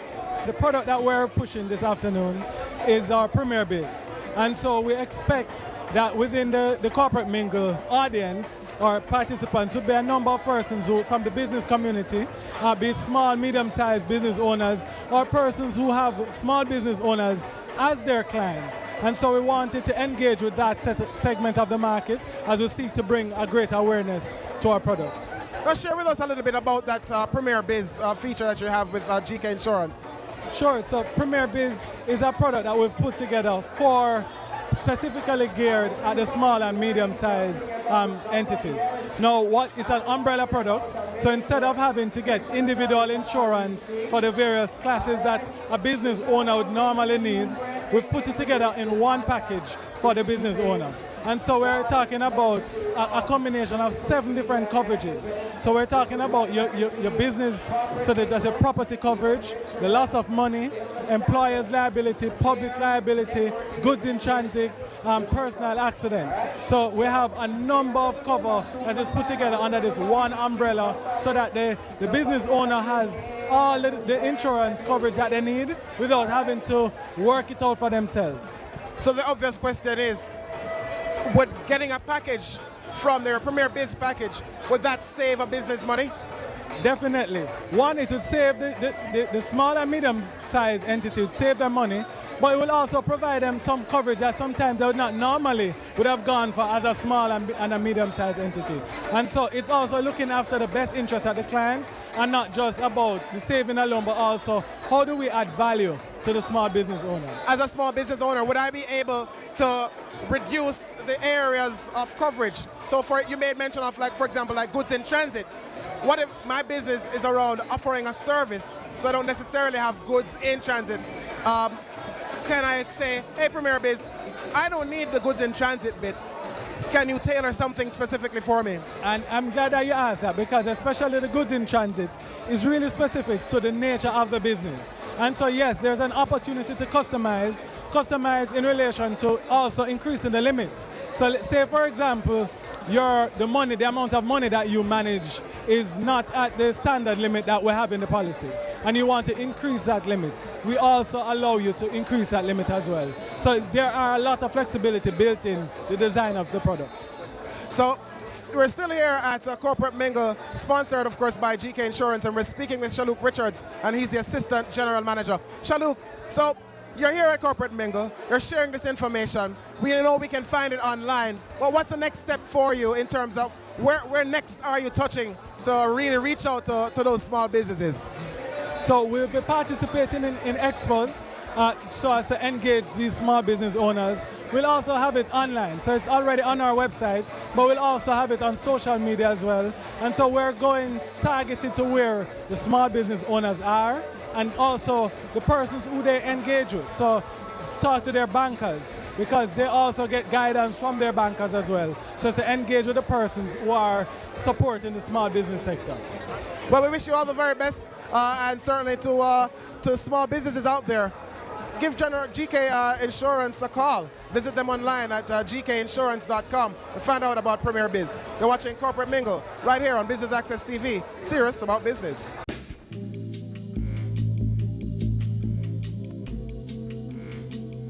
So Corporate Mingle just doesn't happen by itself. You have a really dedicated team working hard behind the scenes, working before the event to really make it a success. And one of those persons is Leighton Davis of Creative Media and Events. He's with us now. Leighton, so Corporate Mingle took a bit of a break for a while, but it's back. And the big question people want to know is they're hungry for Corporate Mingle. They want to know how often can we expect it? Well, you know, we actually had one in February at ATL. It was a huge success. Over 200 persons came out. And I think the capacity for it kind of, it not surprised us because, I mean, we've been keeping Corporate Mingle for over 7 years now. But I think the popularity has grown so much and people, as you said, are so hungry. We have to find the right location. We chose 100 tonight only because we wanted somewhere different. And in terms of how often, it depends on the sponsorship. Right. But right now we're looking at maybe quarterly or bi-monthly. You made mention of sponsorship. GK Insurance is on board. How easy or difficult of a sell was it to get GK Insurance? Not hard at all. I mean, GK has actually sponsored us about maybe 3 times already. Not only in Kingston but in Montego Bay and Mandeville. So they had a promotion going on and they gave us a call. And of course, we're always ready to facilitate them because they're one of our partners. Now, of course, companies don't just partner with you because they have some money just laying and not using. It's a part of a strategy for them. Right. Share with any potential business owners, companies, corporations looking on and say, hey, you know, why is Corporate Mingle a good vehicle for their brands? Okay, well, I mean, Corporate Mingle is Jamaica's #1 networking event. And the longevity of it. But listen, once we put our Corporate Mingle on social media, no matter what day, I just said today's a Thursday. The first we ever kept on a Thursday, and over 100 odd persons are here. And we really started promoting this maybe 4 days ago. It's good value for money. It's what we call a ready-made chicken. Just like when you buy a rotisserie chicken, that's the concept. You sponsor the event and you get everything put together for you. Or you just show up with your banners and you have an event with people here to sell your products and services too. With that said though, my introduction suggested that, you know, you have a team working hard behind the scenes. How difficult or easy is it to pull everything together? Right now, it's a little bit easier because we've done it for so long. We have a very good understanding. We have a template then that we work with. And our account executives, they work very hard behind the scenes. They put everything together. The key thing is working with our partners. So because it was the first time at 100, negotiating with them, the terms and deals might have been the hardest part. But once we got over that hurdle, we're good to go. All right, well, we wish you and the brand every success and we look forward to the very next one. Thank you. Business Access TV, serious about business. Having come here, Marcel, were you able or have you been able to identify persons who would fit your bill, so to speak? Or are you the right fit for some other persons who want to do business with JN? It's an interesting dynamic. I really was just coming here to just observe. But a lot of persons have approached me not knowing the capacity that I'm in. But I've made interesting links and contacts with persons. And I know for a fact that I'm coming away with fruitful information. So for you, this visit to Corporate Mingle, you'd say has been a successful one, a rewarding one? It's actually the best mingle. And it's not really for show, it's actually the best mingle that I've been to thus far.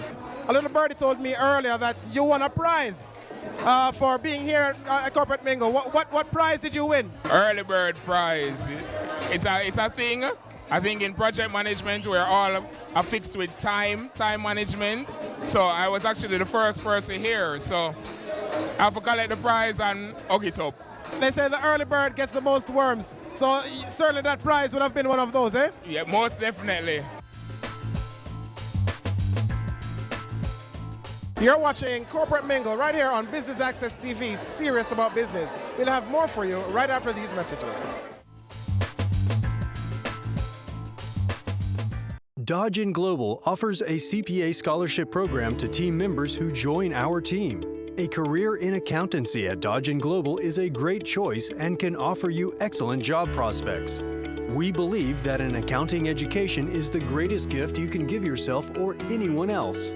Few gifts make as significant an impact as the gift of an accountancy education with a job. It's a contribution that lasts a lifetime in the form of learning, opportunity, and success. Join our team and get the opportunity to be part of our CPA scholarship program. This scholarships awards program will be administered by the HR department of Dodgen Global. Requirements: first degree in accounting, employed at Dodgen Global, willing to pursue the CPA examination. Here's how to apply. Submit application to Staff Accountant, Dodgen Global. Email sa@dodgen.com.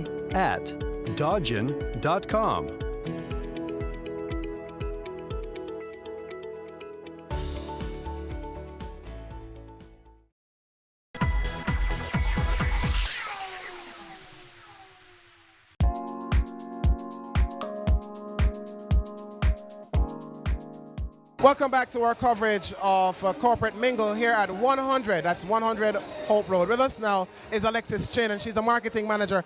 What's the crowd like? Are people coming out? The crowd is amazing. I mean, we have everybody here. We have, of course, Jamaicans that just take over the sports lounge. So much so that we've opened up the terrace for lunchtime here. We have drink specials, and the feedback is really amazing, and we're just loving the vibe from everybody. Let's talk about 100 generally, because this space is becoming known for having like corporate events. There have been a couple of album launches. I've seen comedy shows. I've seen live music. Just talk us through the variety of enticing opportunities for persons to come for business or pleasure. Well, I mean, 100 is, it's like it's like an ultimate experience, an experience like you've never ever seen or heard of before. And we have a campaign running right now, a marketing campaign. It's called 100 Reasons, and this is just the answer to it. We have so much going on here. Every night of the week is a different event. Mondays we have crab night, Wednesdays we have our live night, Fridays we have fish fry, Saturdays we have Meritone here, and there's a lot more coming, and we have comedy on Tuesdays. I mean, this is the place that you want to bring your business members and have your meetings here. We have also companies that come here and they have their staff retreat here, and they take over the whole of the HDTV wall. It's just such an interactive place. There's just so much to do and so much that you can have here, and how to utilize this space is all up to you. And once anyone wants to stop by, whether a business or a pleasure or to make a booking, all they got to do is call 100 and ask for Alexis Chin. Yes, or you can just call 100. That person that answers the phone will help you as well. Right. But any special events I can help anybody with. As we continue here at Corporate Mingle, sponsored by GK Insurance, we've got the MC for the evening, Marlon Campbell. Marlon, Corporate Mingle has been off for a little while, but it's back with a bang. They've started with you, but just describe the atmosphere. No, it's good. It's just like the old Corporate Mingles. You have lots of professionals here. Networking, it is the premier networking event in Jamaica. This is a Phoenix. It's really good. It's back. Now, is Corporate Mingle something that you'd probably encourage business entities to sponsor, to be a part of? Definitely. I mean, one, you're getting a captive audience of a lot of persons who you'd like is your target audience overall for most products, at least, right? And as for the persons like the professionals and so forth, it's a good place to come because your network is your network, or whichever way they want to flip that. But yeah, it's Corporate Mingle. I recommend it to anyone, everyone. If you're a leader in business, you're just starting, whatever, you work forward. It's a very, very good event. All right, well, we look forward to seeing you continue working in action. You're quite an impressive MC. When you have that microphone, you seem to come to life. I must pick your brain about that as well. Is this a lucrative income stream? We're not going to talk about that, but let's just put it this way.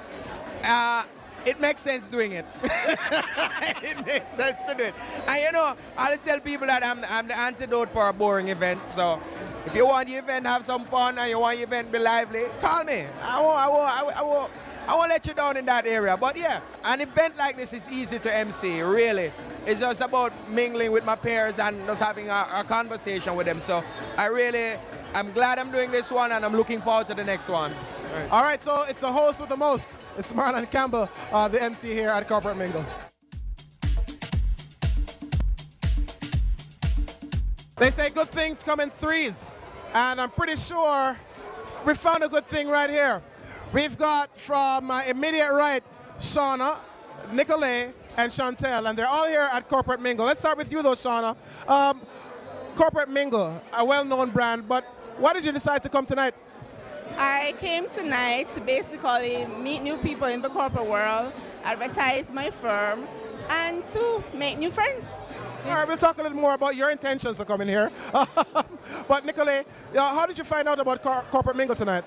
We found it on Facebook, which was very convenient to us, and we signed up, and we're here tonight. All right, good stuff. Chantel, apparently you guys all roll together as a team.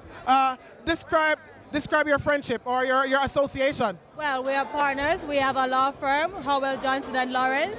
So this is Johnson, Lawrence, and I'm Howell. We also have a corporate services, HAL Corporate Services, and we intend to register a restaurant, HAL Restaurant and Lounge. So we are building an empire, HAL. So yes, this is the partners.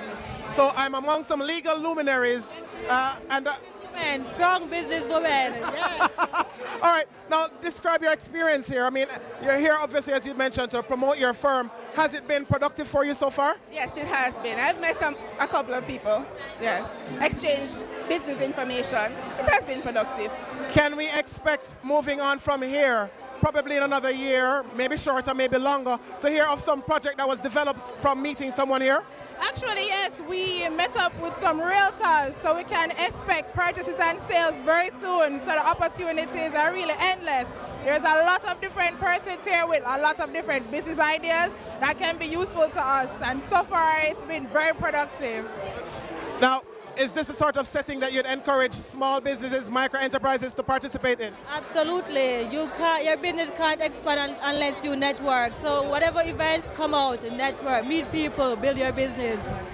Well, I had no idea that I would have been talking to three of Jamaica's strongest, youngest businesswomen just like that right here at Corporate Mingle. So the firm, Howell, Johnson and Lawrence, and we've got Shauna, Nicolay, and Chantel right here at Corporate Mingle.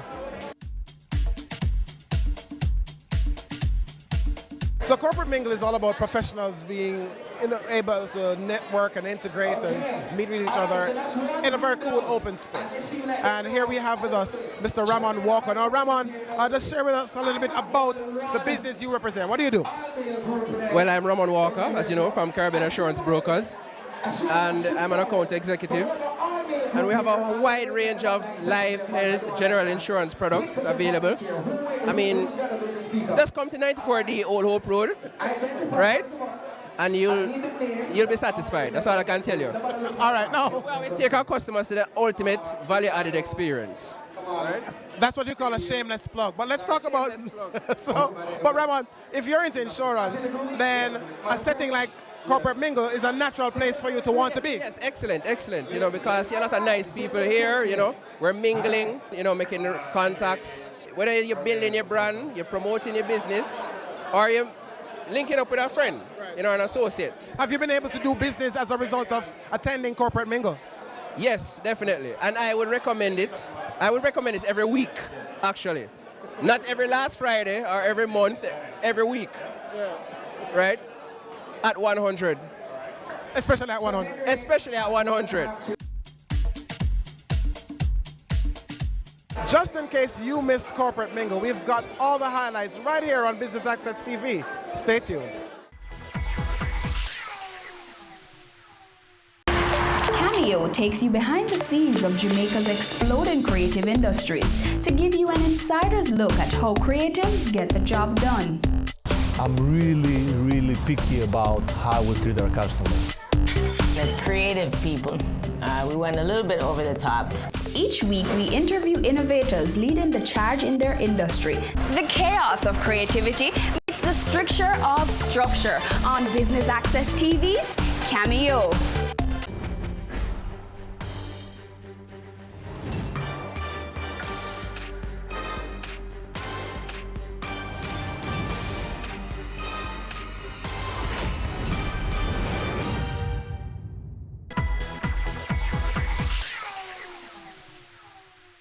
Welcome back to Corporate Mingle right here on Business Access TV.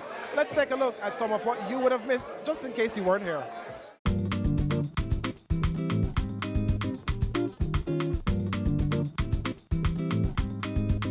Corporate Mingle attracts a wide variety of business professionals across a wide variety of business categories.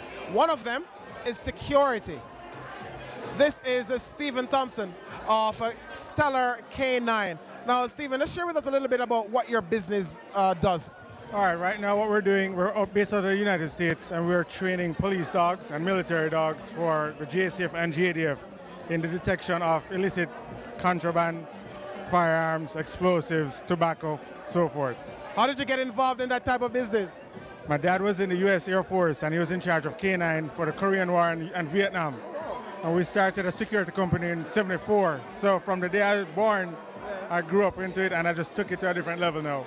Now, of course, dogs don't live forever, but all good dogs go to heaven. How do you get your dogs? Just share with us a little bit, give us a little more insight into the business. All right, the dogs are sourced out of Europe, so from Czech Republic, Slovakia, Russia, and Germany. Do you go for particular breeds, and are particular breeds of dogs better suited for this type of activity? Correct. So we use the Belgian Malinois, German Shepherds, and Dutch Shepherds. Typically where the world canining has gone to, it's those three breeds. They're smarter, they're more energetic, and they're bred specifically for working purposes. So, now let me tell you, I grew up with a Labrador, and I love them. They wouldn't be quite suited for this, eh? Labradors are very good dogs, but the terrain in Jamaica and how Jamaica has changed with the firearms that are coming in, we need a dog that is more likely to work longer and has that deterrent factor, because we all know Jamaicans hate dogs. We'll take a gunshot before we take a dog bite.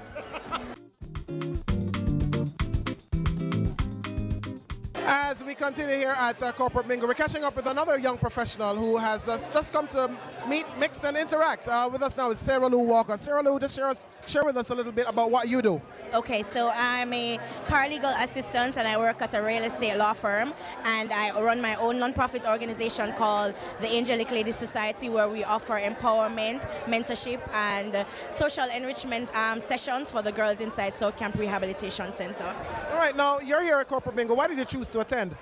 So Corporate Mingle for me offers a little bit more than the regular networking events that I usually go to. I meet a lot more of the echelons in corporate society, where you get to network, find out what they're doing, as well as meet new budding entrepreneurs and see how best you can collaborate or partner with them and share your ideas. Also for me, it sparks creative ideas as to what else I can do.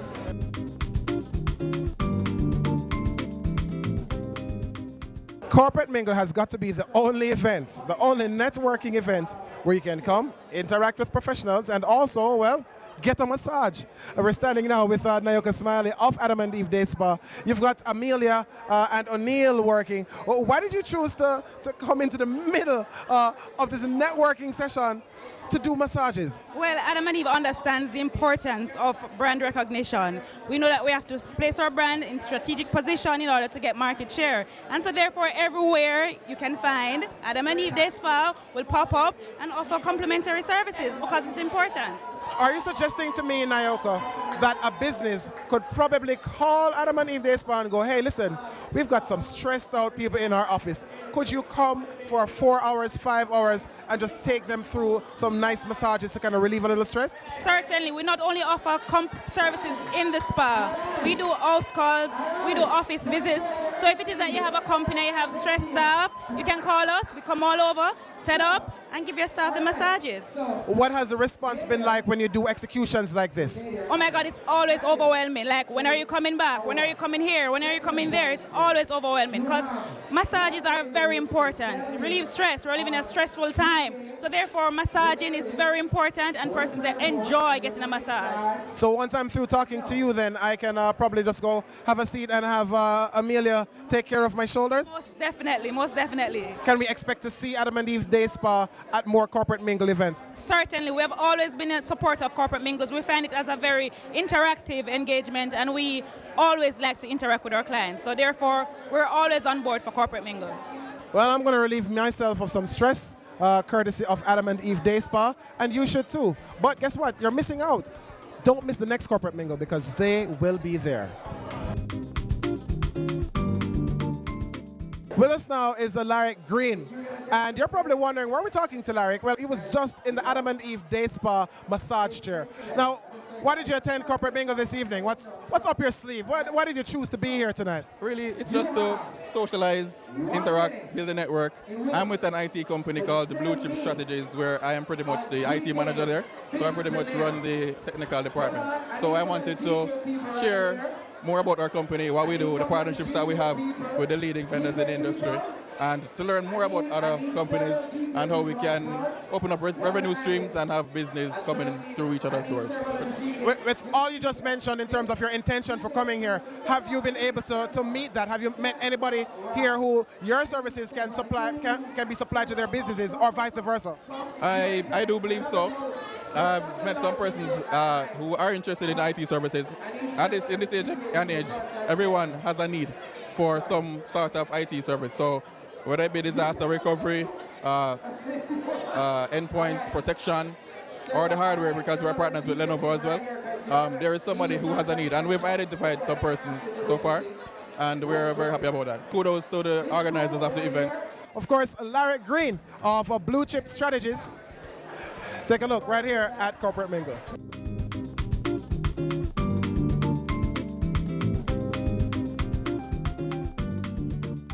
What type of business are you in? We're in graphic designing and printing. What's the name of your company? Crystal Cameron Designs. Graphic design is our niche product, and we specialize in interactive designs. So we're not just your regular graphic designer. We actually are targeting clients who wants to do email marketing on campaigns and want everything. So our newest product is eSavvy, and our tagline for that is designs that click. Yeah, I like the use of that pun. Have you been able, since being here this evening, to secure clients or persons who are at least interested in following up with you? Yes, we have been able to secure people who are interested in looking at our products and see if there are any opportunities. And let me ask the flip side of that. Have you met anyone who can help your business to expand? Absolutely. We have met people who I can see that going down the road, these are useful people that we can use to grow our business. Awesome. So we've done all this business bit. Let's get into the pleasure side of things, because you were just in the chair just now. Describe your experience in that Adam and Eve Day Spa chair. The experience has left me sitting the interview out, and my body is so relaxed. I don't know if your viewers can see the glisten, the glow. And to see this is not tired by any chance. This is just a great sense of relaxation that has come over my body. O'Neill, who was my masseuse, he's like the massage whisperer.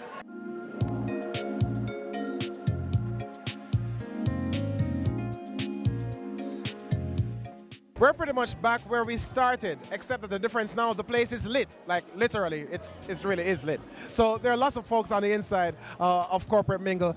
Over 100 persons came out tonight for Corporate Mingle. Networking with a purpose. It was brought to you, of course, by Creative Media and Events, and sponsored by GK Insurance. Thanks for joining us right here on Business Access TV. Serious about business.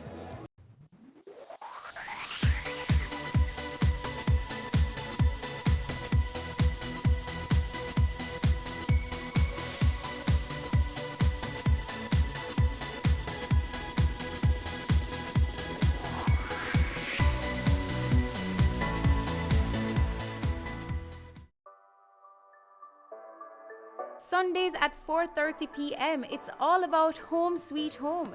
Get your half-hour dose of the business of real estate, from laws and concepts to reality, building, buying, or renting. Or what about trends in decor or renovations? Home Sweet Home will keep you up to date.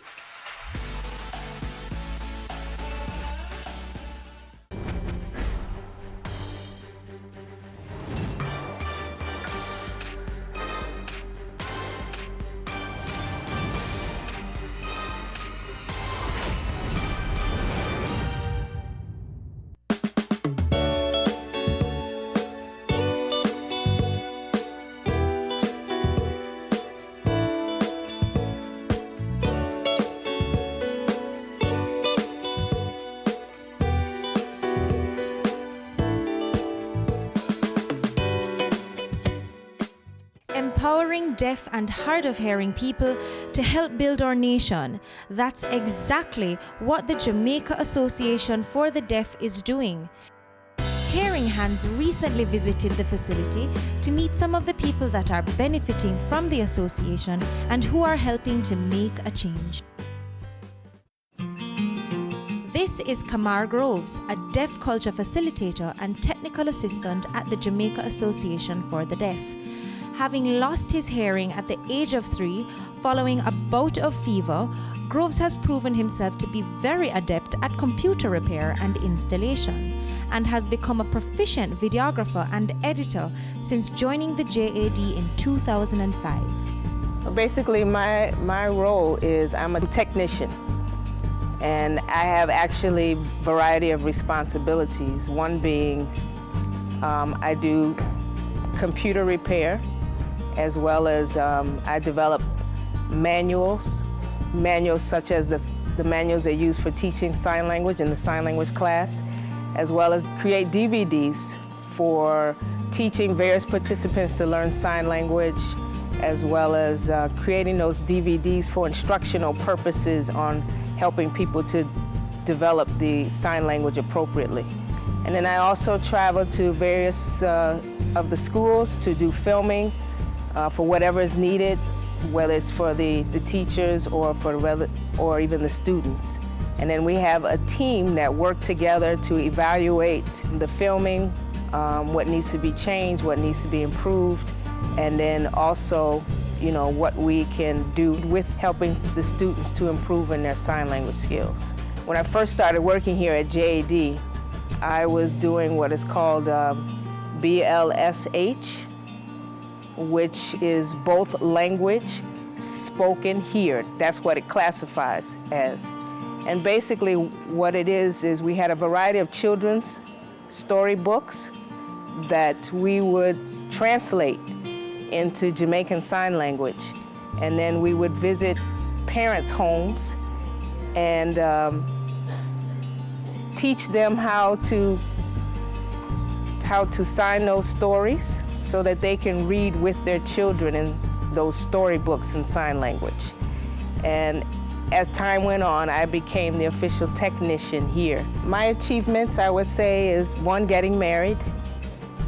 And I got married to a hearing person, which is something I wanted to do, as well as being able to assist others by doing computer repair, as well as being able to expand my skills of teaching sign language as a sign language instructor, as well as being part of, for example, member of the board. So being able to participate in that. And now I'm a president of Deaf Sports Jamaica. So I have achieved quite a number of things in my life.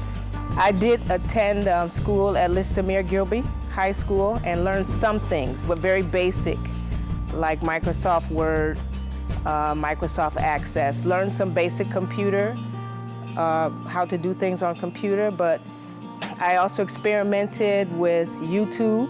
I like to observe how things are done on YouTube and then try it myself, you know, and I'm one of these people that try it until I've learned how to perfect it. So that's pretty much how it worked.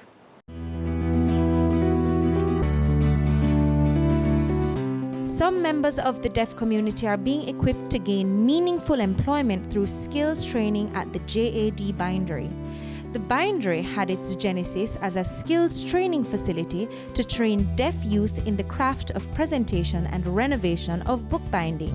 It was conceived as a center that would provide vocational training in a profession which was compatible with the deaf community.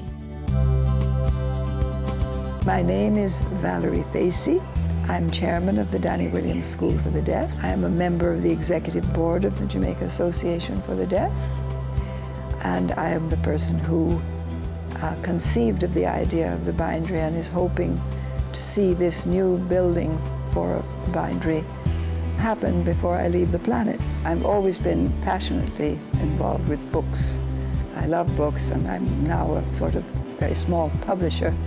But publishing and binding and anything to do with books is very dear to my heart. And I thought, you know, I think this would be a good thing for people who are deaf, because you work with your hands and your eyes.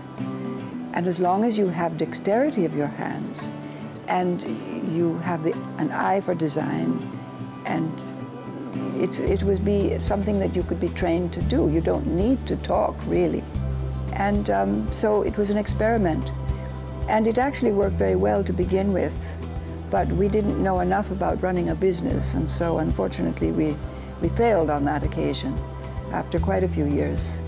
And then we reestablished it, I think it's nearly 20 years ago now, up at Papine, where we now have the Lister Mayor Gilby School, and on one side of the road, and this is all at Papine, and we have the Danny Williams School and the preschool on the other side. So we're still out there trying to find a way to put up this building so that we can expand the bindery into something that will really be meaningful and will be self-sustaining and make a real mark for the deaf, because we can do all sorts of wonderful products.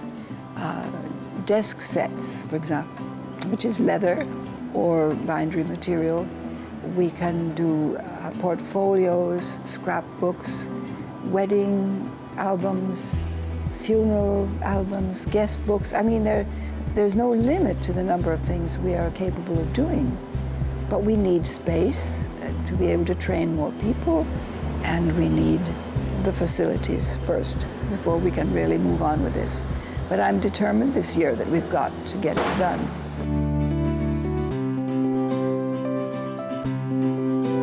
Coming up on Caring Hands.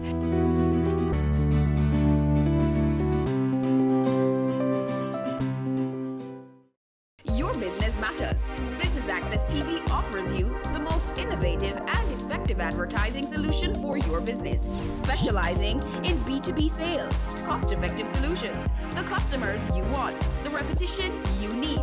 No matter the size and nature of your company, your business matters. Call us at 876-291-6233 or 876-376-4225.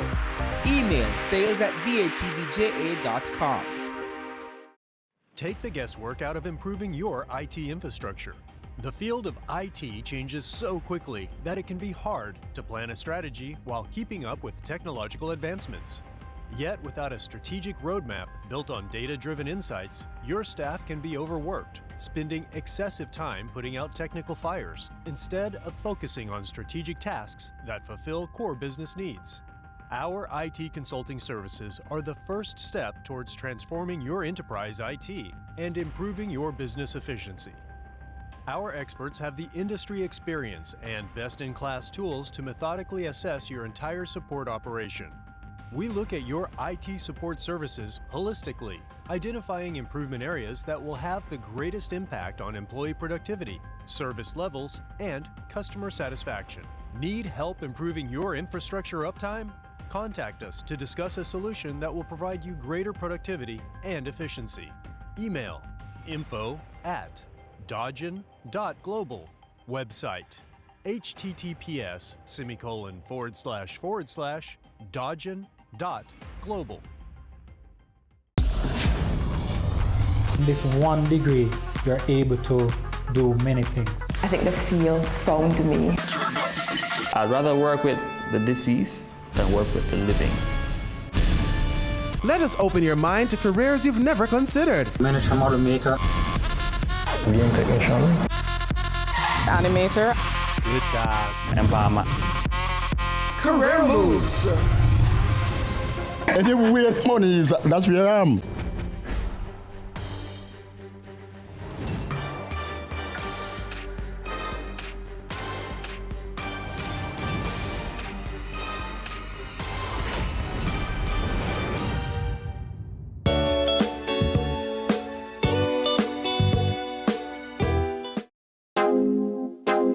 This is where Desmond Sr., the first deaf person to graduate from Edna Manley College of the Visual and Performing Arts, and Ricardo Hibbert, who has been working at the binder for 12 years, spend most of their time doing what they love best. There's a white man, his picture is actually on the wall over there, that gentleman there. He taught us how to do binding, and I learned very quickly how to develop that skill of bookbinding. I was also working at Listomere Gilbert School, where I actually did some binding there. And also, I've been working here for 20 years doing binding. What I like to do most is sculpting. And I enjoy sculpting more than actual bookbinding. Sometimes I would do that work at home. I would work on it even on the weekends. Well, I practiced my drawing when I went to art school, and I developed my skill of artistry as well as painting. But I was fascinated with sculpting more than painting. So I began working on that on my own, so I really enjoyed it.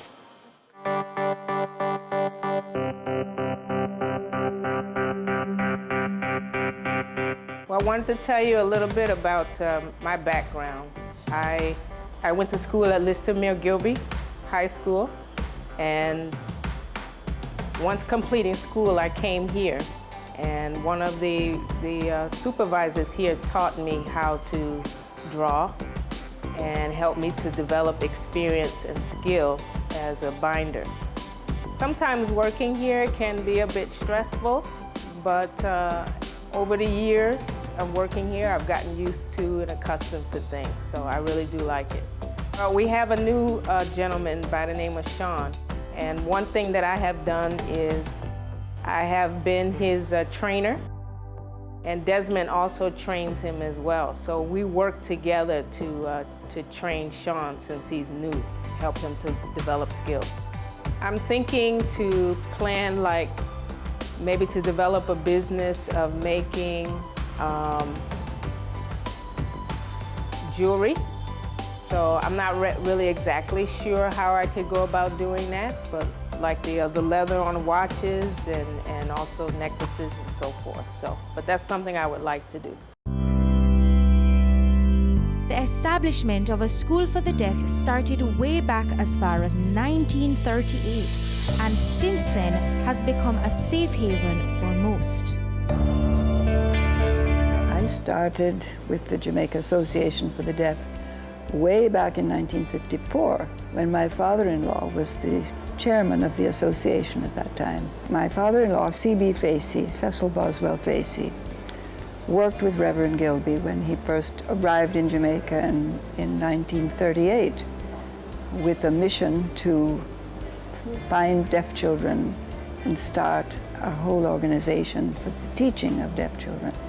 So my father-in-law was involved from that time, and by the time I arrived on the scene, he was going to retire as chairman of the association. He was bringing in a new chairman, and he wanted me to join to represent the Facey family, which I was very happy to do. However, I didn't know anything about deafness or doing, I was new to Jamaica. I'd only been in Jamaica 3 years at that point, and I already had a husband and 2 children, so I was very busy. But anyway, I had to put my shoulder to the wheel and do whatever I could. So as an untrained person, I went out as a caseworker And in those days, I traveled into Jonestown, Myerstown, Passmore Town, Bellevue Hospital, all over the place in the inner city. And people assumed I was a nurse, and so they accepted me. And so there the blind were leading the blind, but it was the deaf this time. Coming up on Caring Hands.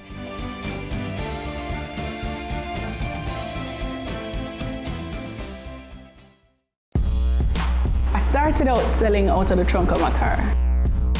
If everybody think the same way, everybody going in the same line. Being an entrepreneur takes everything that you've got. Weekends? What's weekends?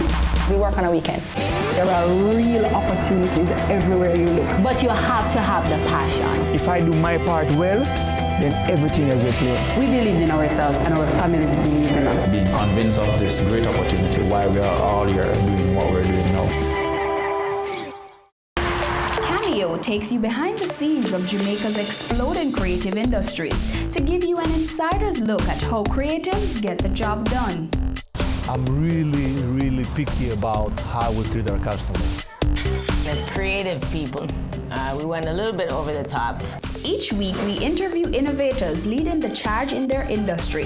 The chaos of creativity meets the stricture of structure on Business Access TV's Cameo. I am Jackie Tyson, and you're watching Business Access TV, serious about business.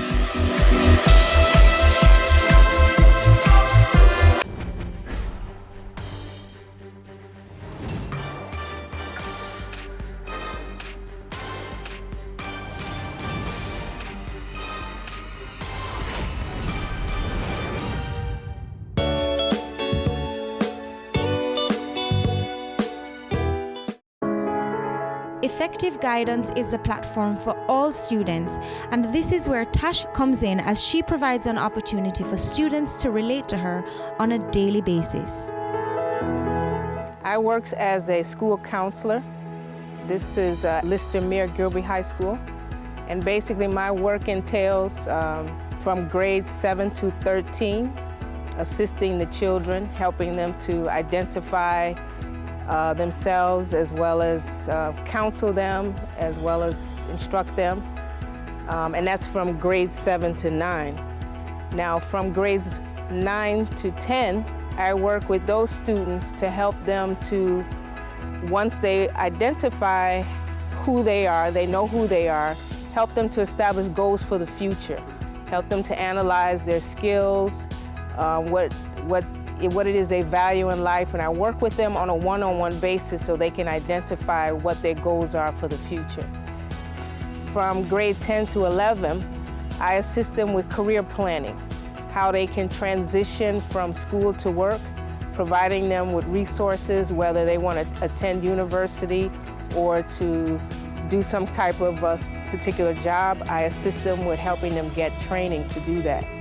So I also do parenting and work with the teachers as well to help lessen behavioral problems with the students, as well as work with the parents on any challenges that they're having at home, assist them with that in order to help them to advance well here at school.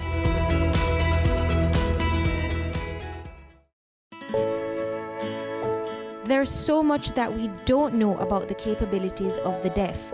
One of them is the fact that they can actually dance to music that they cannot hear.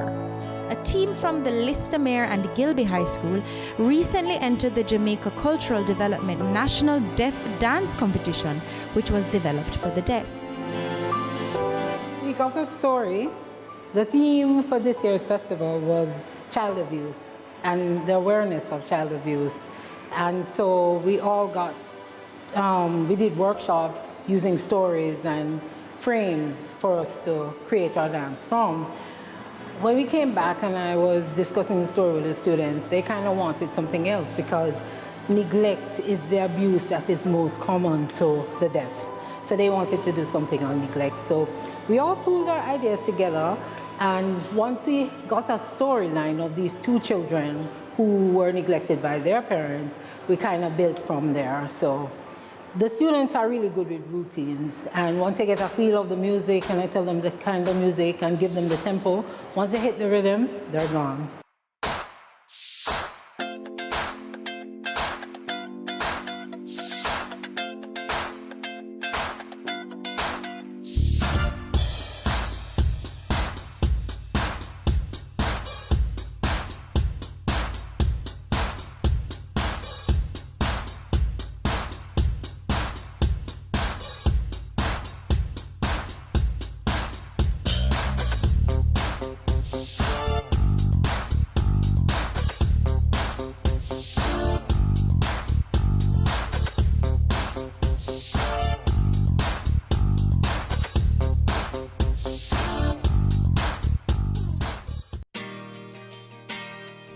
Despite the challenges, there is always hope, and the love that they have for what they do gives them the satisfaction in knowing that they are helping to make a difference in developing themselves as well as others.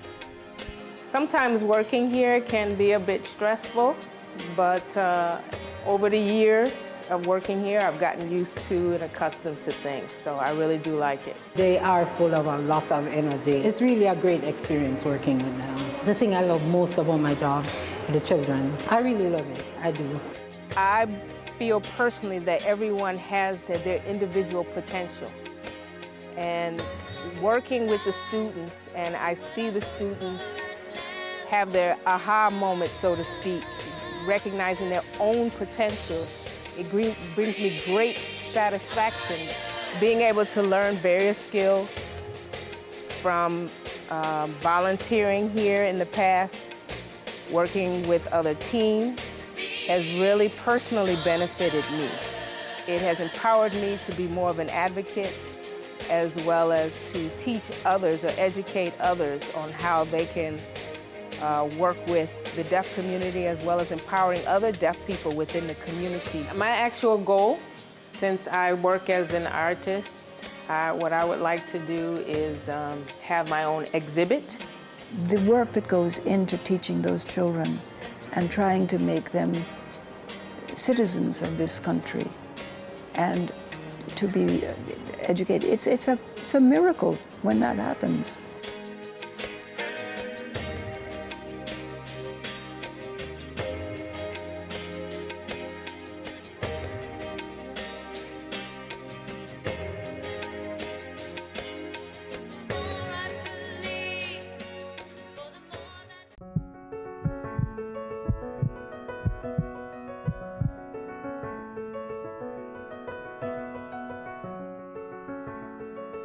It's arguably the most significant invention to come out of Jamaica in the last 2 decades. A medical doctor, a mechanical engineer, and a computer scientist used technology to develop a way to train heart surgeons across the globe more efficiently. The heart simulator developed at the UWI-Mona is now being used by several universities across the world to train surgeons.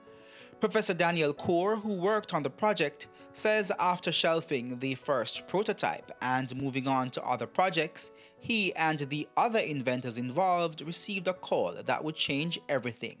So in late 2007, we heard from Dr. Richard Fines, who was at the time chairman of the American Board of Thoracic Surgery. He had seen a video that had been released along with a paper that we had published. And in the video, we were just showing a small clip of what the heart looked like while, in operation, in use. And he wrote to Dr. Ramphal, basically did a little internet search, tried to find him, sort of located an email address for him at UWI, by which time he had already left UWI, and wrote him and said, I saw this video, is it real? Because if that's real, I would love to come to UWI to see it, and would you be willing to set it up for us, because we are examining possible simulation environment scenarios for the cardiac surgery training, and this is something that we would like to sort of take a look at just to see what it can do and whether it's good for us. After some persuasion, the team decided to go to the University of North Carolina to set up the prototype. First time set up, right? So all these prominent heart surgeons had just come in to take a look at what's going on. everybody was kind of blown away at just how realistic the heart beating was, and how realistic the whole environment was. So they took out the video footage and took that to their annual meeting that year at the Society of Thoracic Surgeons. And with that video at that meeting, just sort of, it caught the eye of everybody who was at that symposium that year. And that ended up getting us invited to technology symposium for cardiothoracic surgery.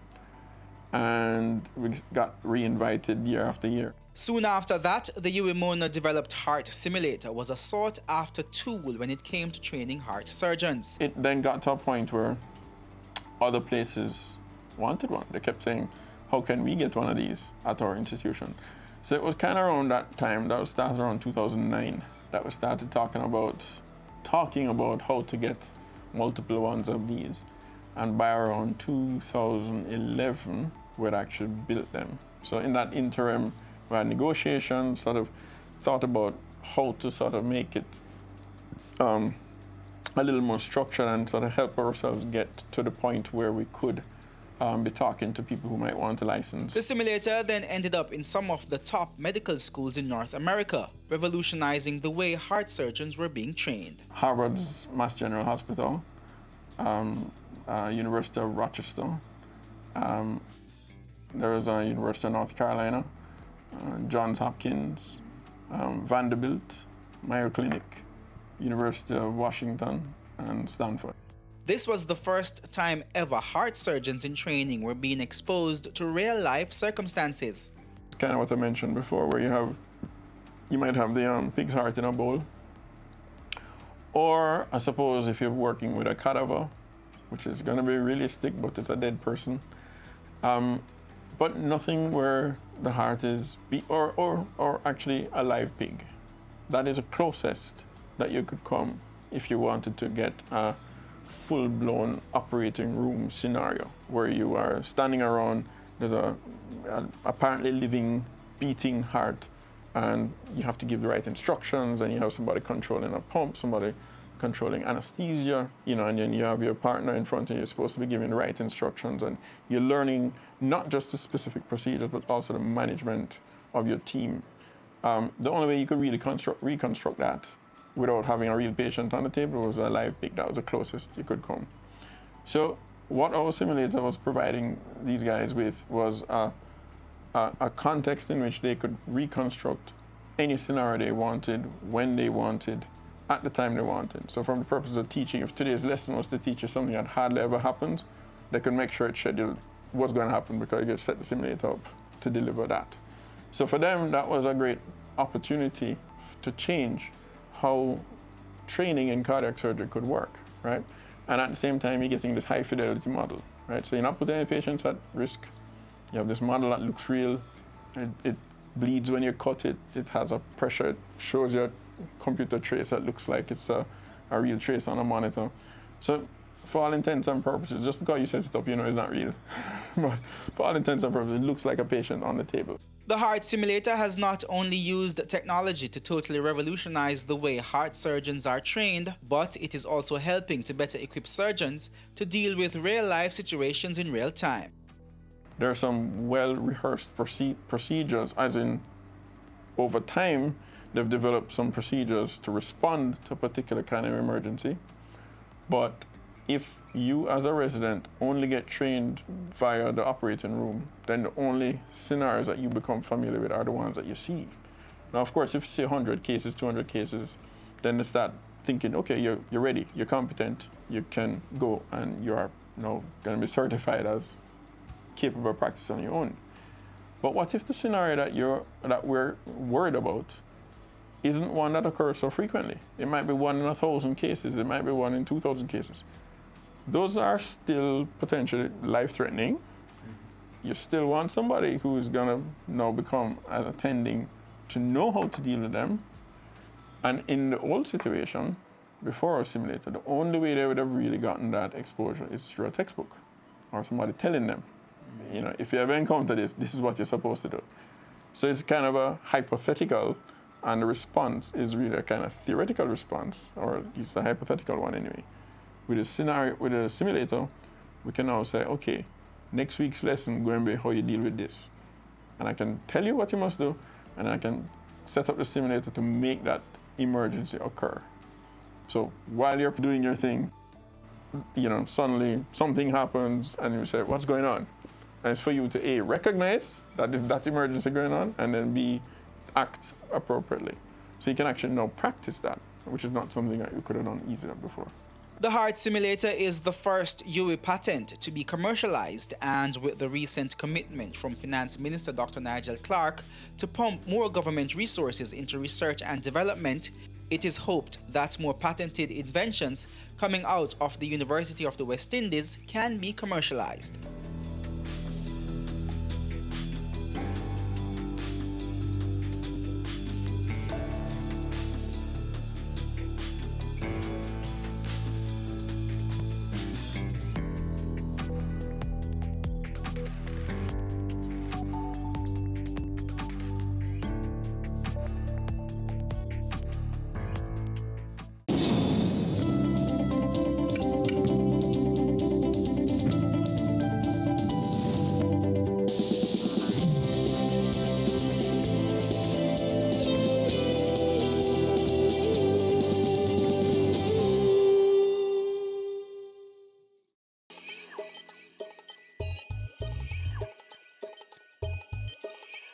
Hi, I'm Roderick Francis, CEO of B&D Trawling Limited.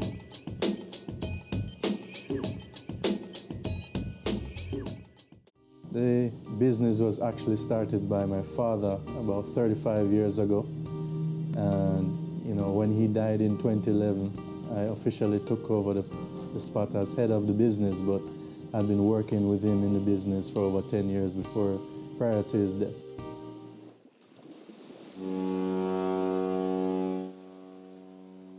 We have been established from 1980, and you know, my father has always been involved in boating and boats, and his father was a marine pilot, so he's been around boats all his life and fishing all his life. So at that point in time, I guess he wanted to make a commercial activity out of it, and you know, people love seafood, so I guess it was a natural transition for him. My dad funded it out of pocket. He already had some boats, so started with his boats that he had, and then when he was able, he purchased, you know, really specific kind of commercial fishing boats, and then took it from there. B&D Trawling's mandate is to provide the highest quality seafood to the global marketplace. So the two main items that we export all over the world are conch and lobsters. They're all fished in the Jamaican waters, and we're also recently fishing deep water snappers as well.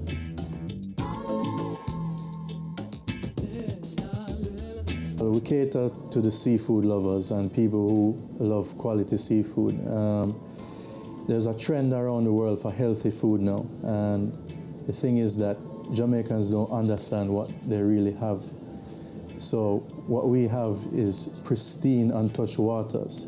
So there are people all over the world that come and are looking for fish and seafood that are grown naturally in a healthy environment.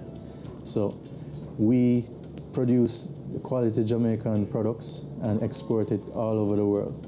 So we export to China, we export to USA, Canada, Singapore, Thailand, all over.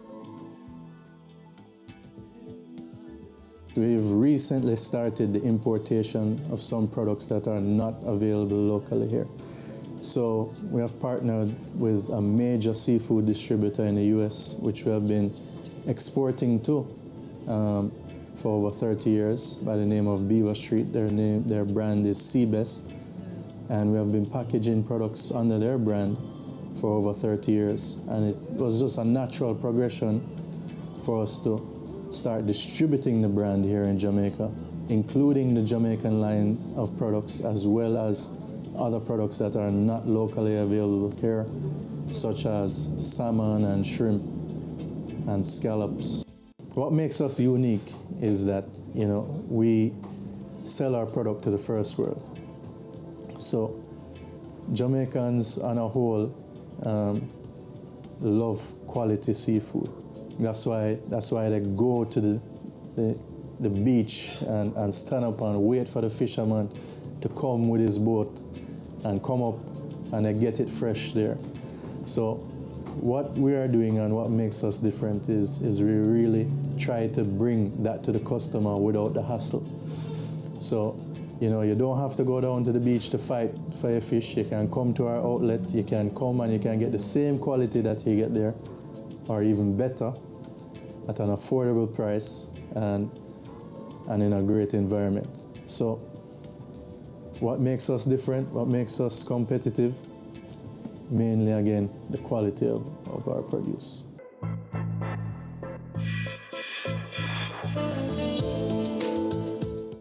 So initially, the funding was put up by my father, but one of the great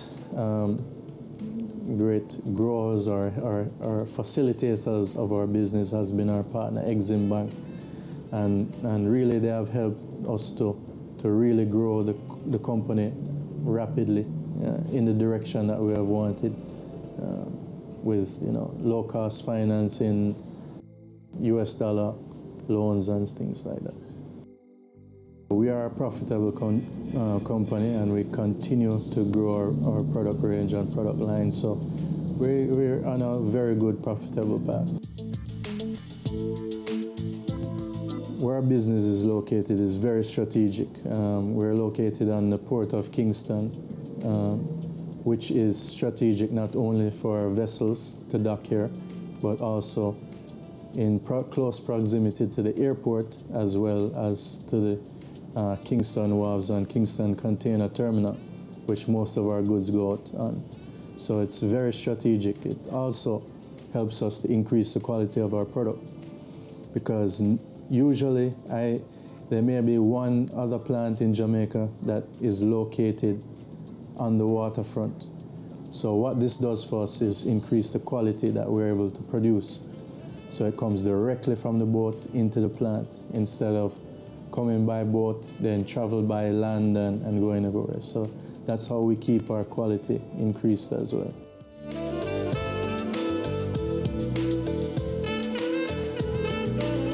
We employ over 200 persons here, and they are mostly women from the inner city communities or surrounding communities.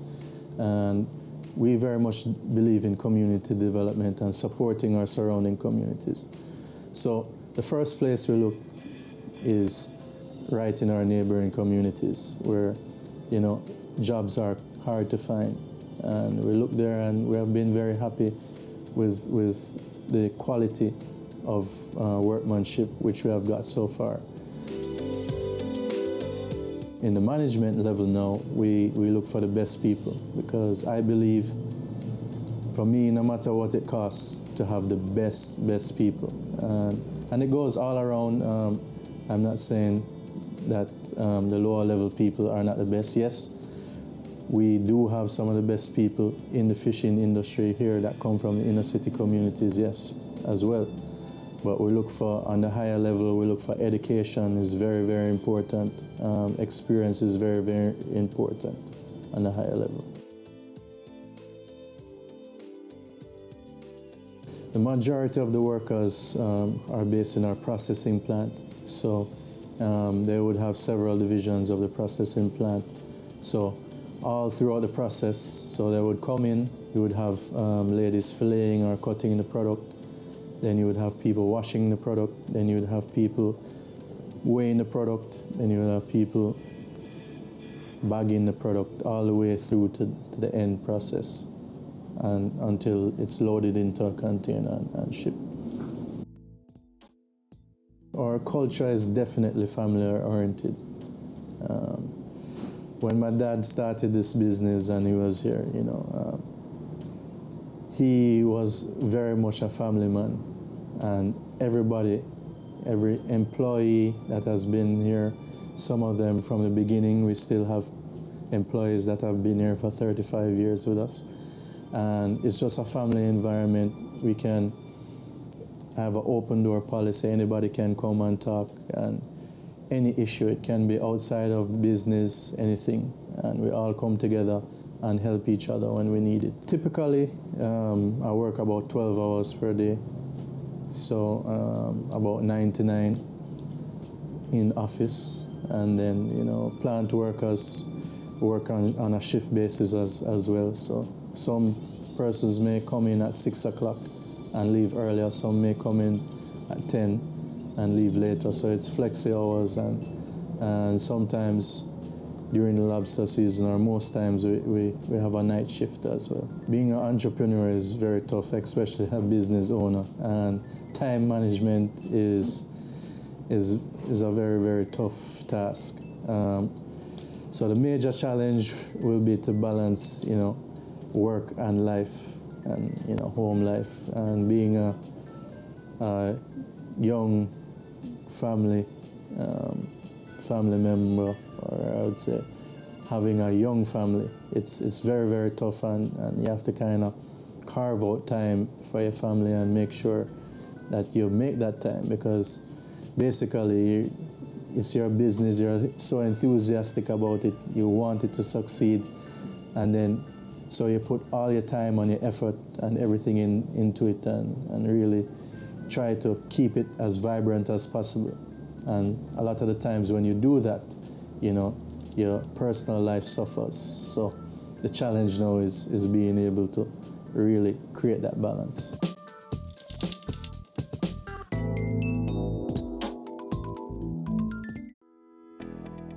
Accounting services.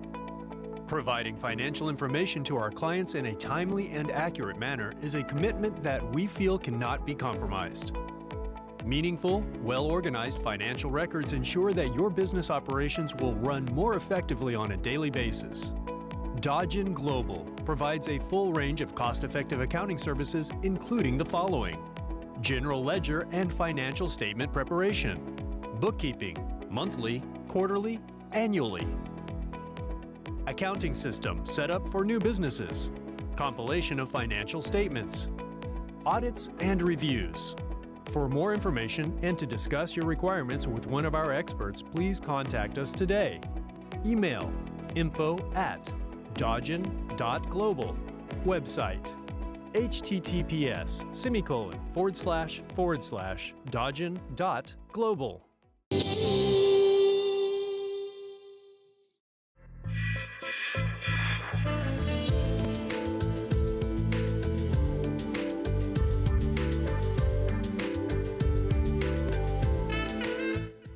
As CEO, you always really want to think about the big ideas. Where do you want to take the company?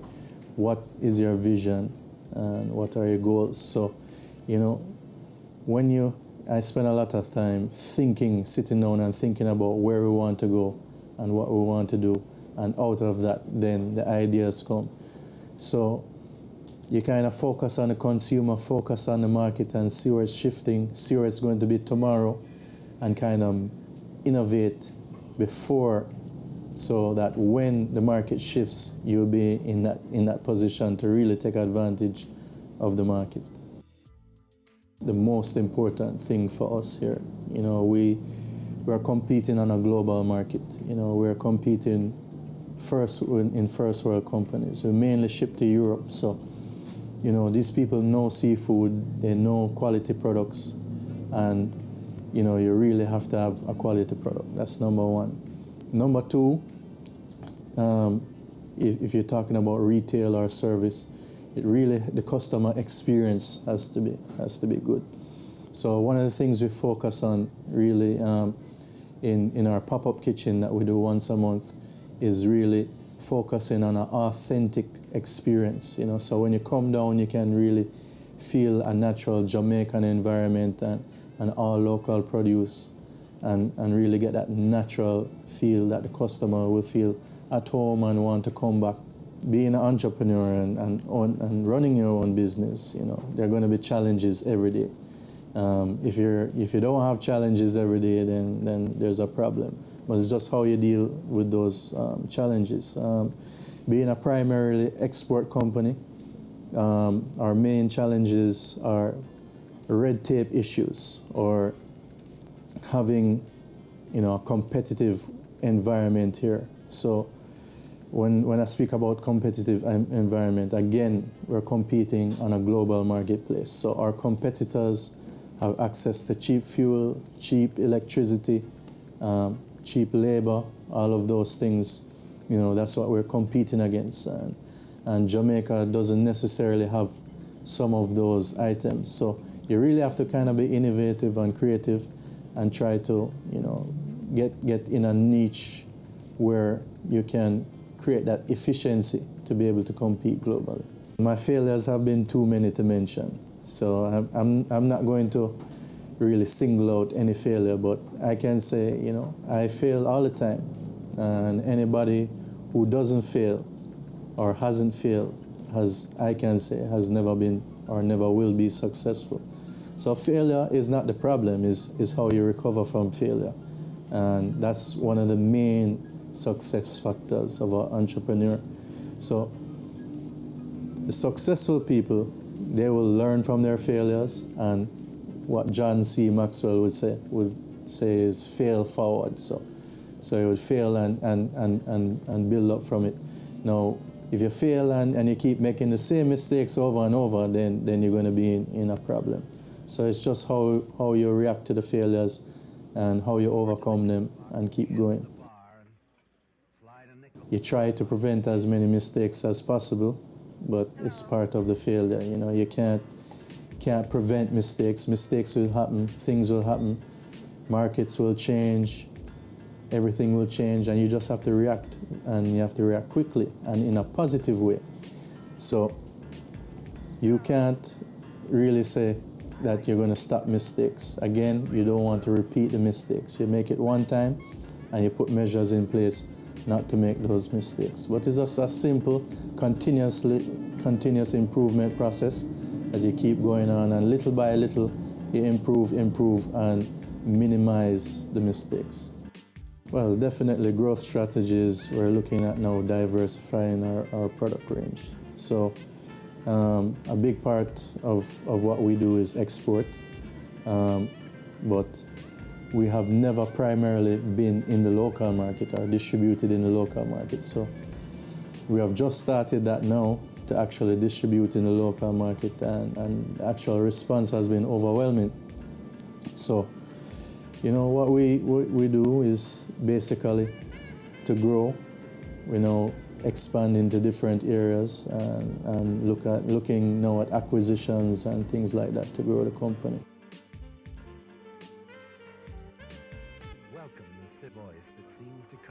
Our most successful form of marketing thus far has been social media. It's really on the cutting edge right now. Jamaica, being lovers of phones, lovers of TV and computers and that kind of stuff, social media is really taking it to the next level now. And really, if you want to stay on top of your game and grow your business here and overseas, the best tool right now, most effective tool is social media. Right now, for social media, one of the biggest tools that we use are video and actually, cooking tutorials, things like that, which get people engaged and get them trying your product and testing it and reviewing it and that kind of stuff. So definitely moving more towards video. For me, I'm willing to go to the ends of the earth to succeed, because for me, failure is not an option.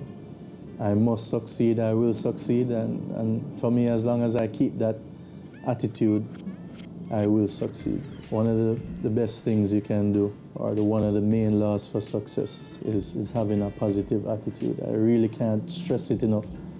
But there's a book, one of my favorite books, called The Law of Success, written by Napoleon Hill. And anybody who is really interested in being successful, they really need to read that book.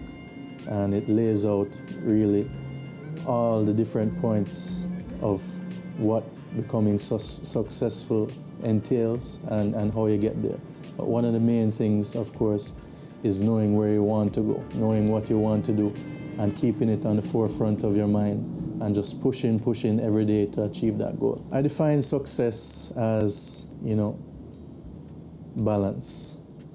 And, when I mean balance, sometimes people value success as having money or having, material things. I don't really view that as success. For me, success, I view it as being to help people. So I have a business so that people can be employed and generate, income, that kind of stuff, and have a healthy lifestyle. So when I talk about successful, I talk about having good relationships with your family, having a balanced lifestyle, healthy lifestyle in terms of, just the food you eat, everything, So success for me is a balance of work, personal life, and charitable things.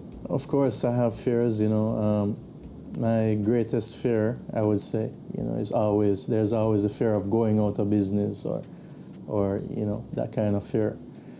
But, I don't really fear it. The fear is always in the back of your mind, and that's why you always have to, be on top of your game, really push hard to be, successful in business and really stay on top of the things that make your business successful. So it's there in the back of my mind, pushing me like with a stick there to keep doing my best, keep going the extra mile. But failure or it fuels me.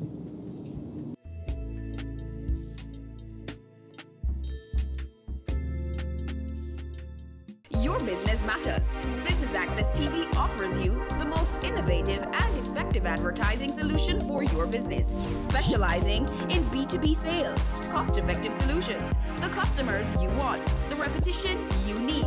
No matter the size and nature of your company, your business matters. Call us at 876-291-6233 or 876-376-4225. Email sales@batvja.com. If you want to be successful, you really have to have what Mr. Hill would call a definite purpose. So what it really is where you want to go, what you want to do, where you want to be. That's what fuels me. I have a goal. As CEO, you set the large targets. And, once you set that large targets, then you're going to have to set some smaller targets along the way. So what fuels me is really achieving those goals. So you set those goals and you achieve them. Basically, it really fuels you. So it gives you a boost when you achieve a goal and you know that you're on the right path and you know that you're getting somewhere. So that's what really fuels me. I have many inspirers, but first and foremost, I look to my dad and his legacy and really upholding his legacy and really what he brought to the table. So, he inspires me and had always inspired me to do better than he did and carry it to the next level. And, we've been trying and been really doing well at that. So, inspire, yes, start with my father. And then, there are many persons. You have Martin Luther King, you have Barack Obama, you have all these really positive people that, you gain inspiration over time with, and you're trying to align yourself with their ideals and just push forward.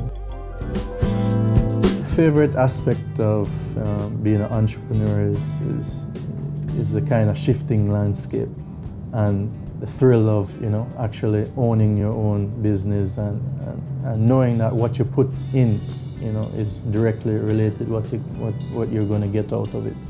So you really spend a lot of time, putting in a lot of energy, knowing that you're going to get the results. I attribute my success mainly to my team. Number one, you have to have a solid team. So you really have to have the best people on board, and you really have to be aligned and work well and mesh well together on a common goal and really move forward together. I don't have one event that I can single out to say that has been my most satisfying moment. You go back and you look at it and you set your overall large goal, and in between you have your small goals.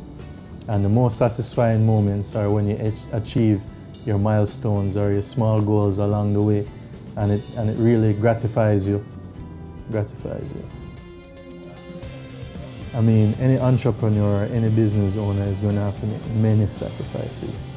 You make sacrifices in time, you make sacrifices in money, you make all sorts of sacrifices. And believe me, I don't think there's a time when you stop sacrificing. But the challenge is really to create a balance. So, now, you really invest a lot of your time into your business, and you really have to try and spend some time with the family as well, and really know that business is not everything in life, even though, you really want to push and remain successful. Non-work time, I'm a seaman, so love to go out on the boats or go out on the water, that kind of stuff. I really enjoy doing that. What makes me happy? Being healthy, having a great family, that really makes me happy. And achieving my goals. Well, future plans, definitely we want to, on a smaller scale, open up a 5-star seafood restaurant down here on the downtown Kingston waterfront. We're looking at building a new plant, which will cost us about 20 million US, state-of-the-art plant. So we're looking to expand, we're looking to do new things, but remain focused on export so we can really bring in that foreign exchange and stop the sliding dollar. So if you want to start your own business, my first piece of advice would be to get your education. Education is extremely important in an extremely competitive business environment. So number one, get a college education. Number two, you need to always go the extra mile. So if you want to start your business, you really have to go over and above and go the extra mile in doing your business. Third, don't be afraid to fail. You're going to fail, and it's just how you react to those failures which will make the difference between your success and the other person. So you really need to push forward and just don't give up. Number one, just don't give up. Keep pushing.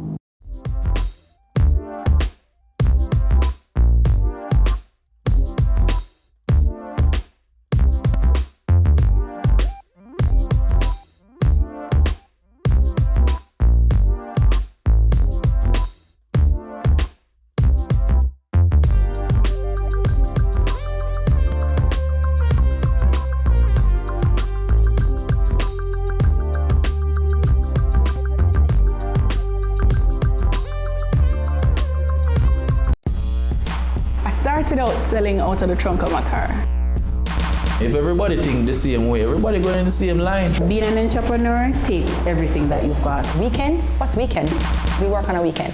There are real opportunities everywhere you look. But you have to have the passion. If I do my part well, then everything is okay. We believed in ourselves and our families believed in us. Being convinced of this great opportunity, why we are all here doing what we're doing now.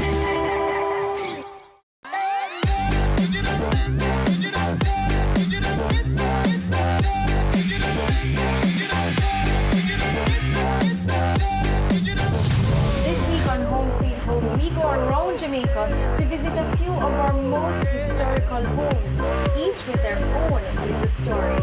Our first stop, let's find out.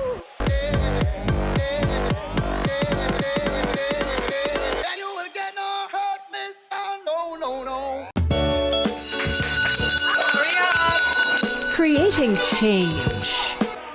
Building a future. Caring hands. Giving back.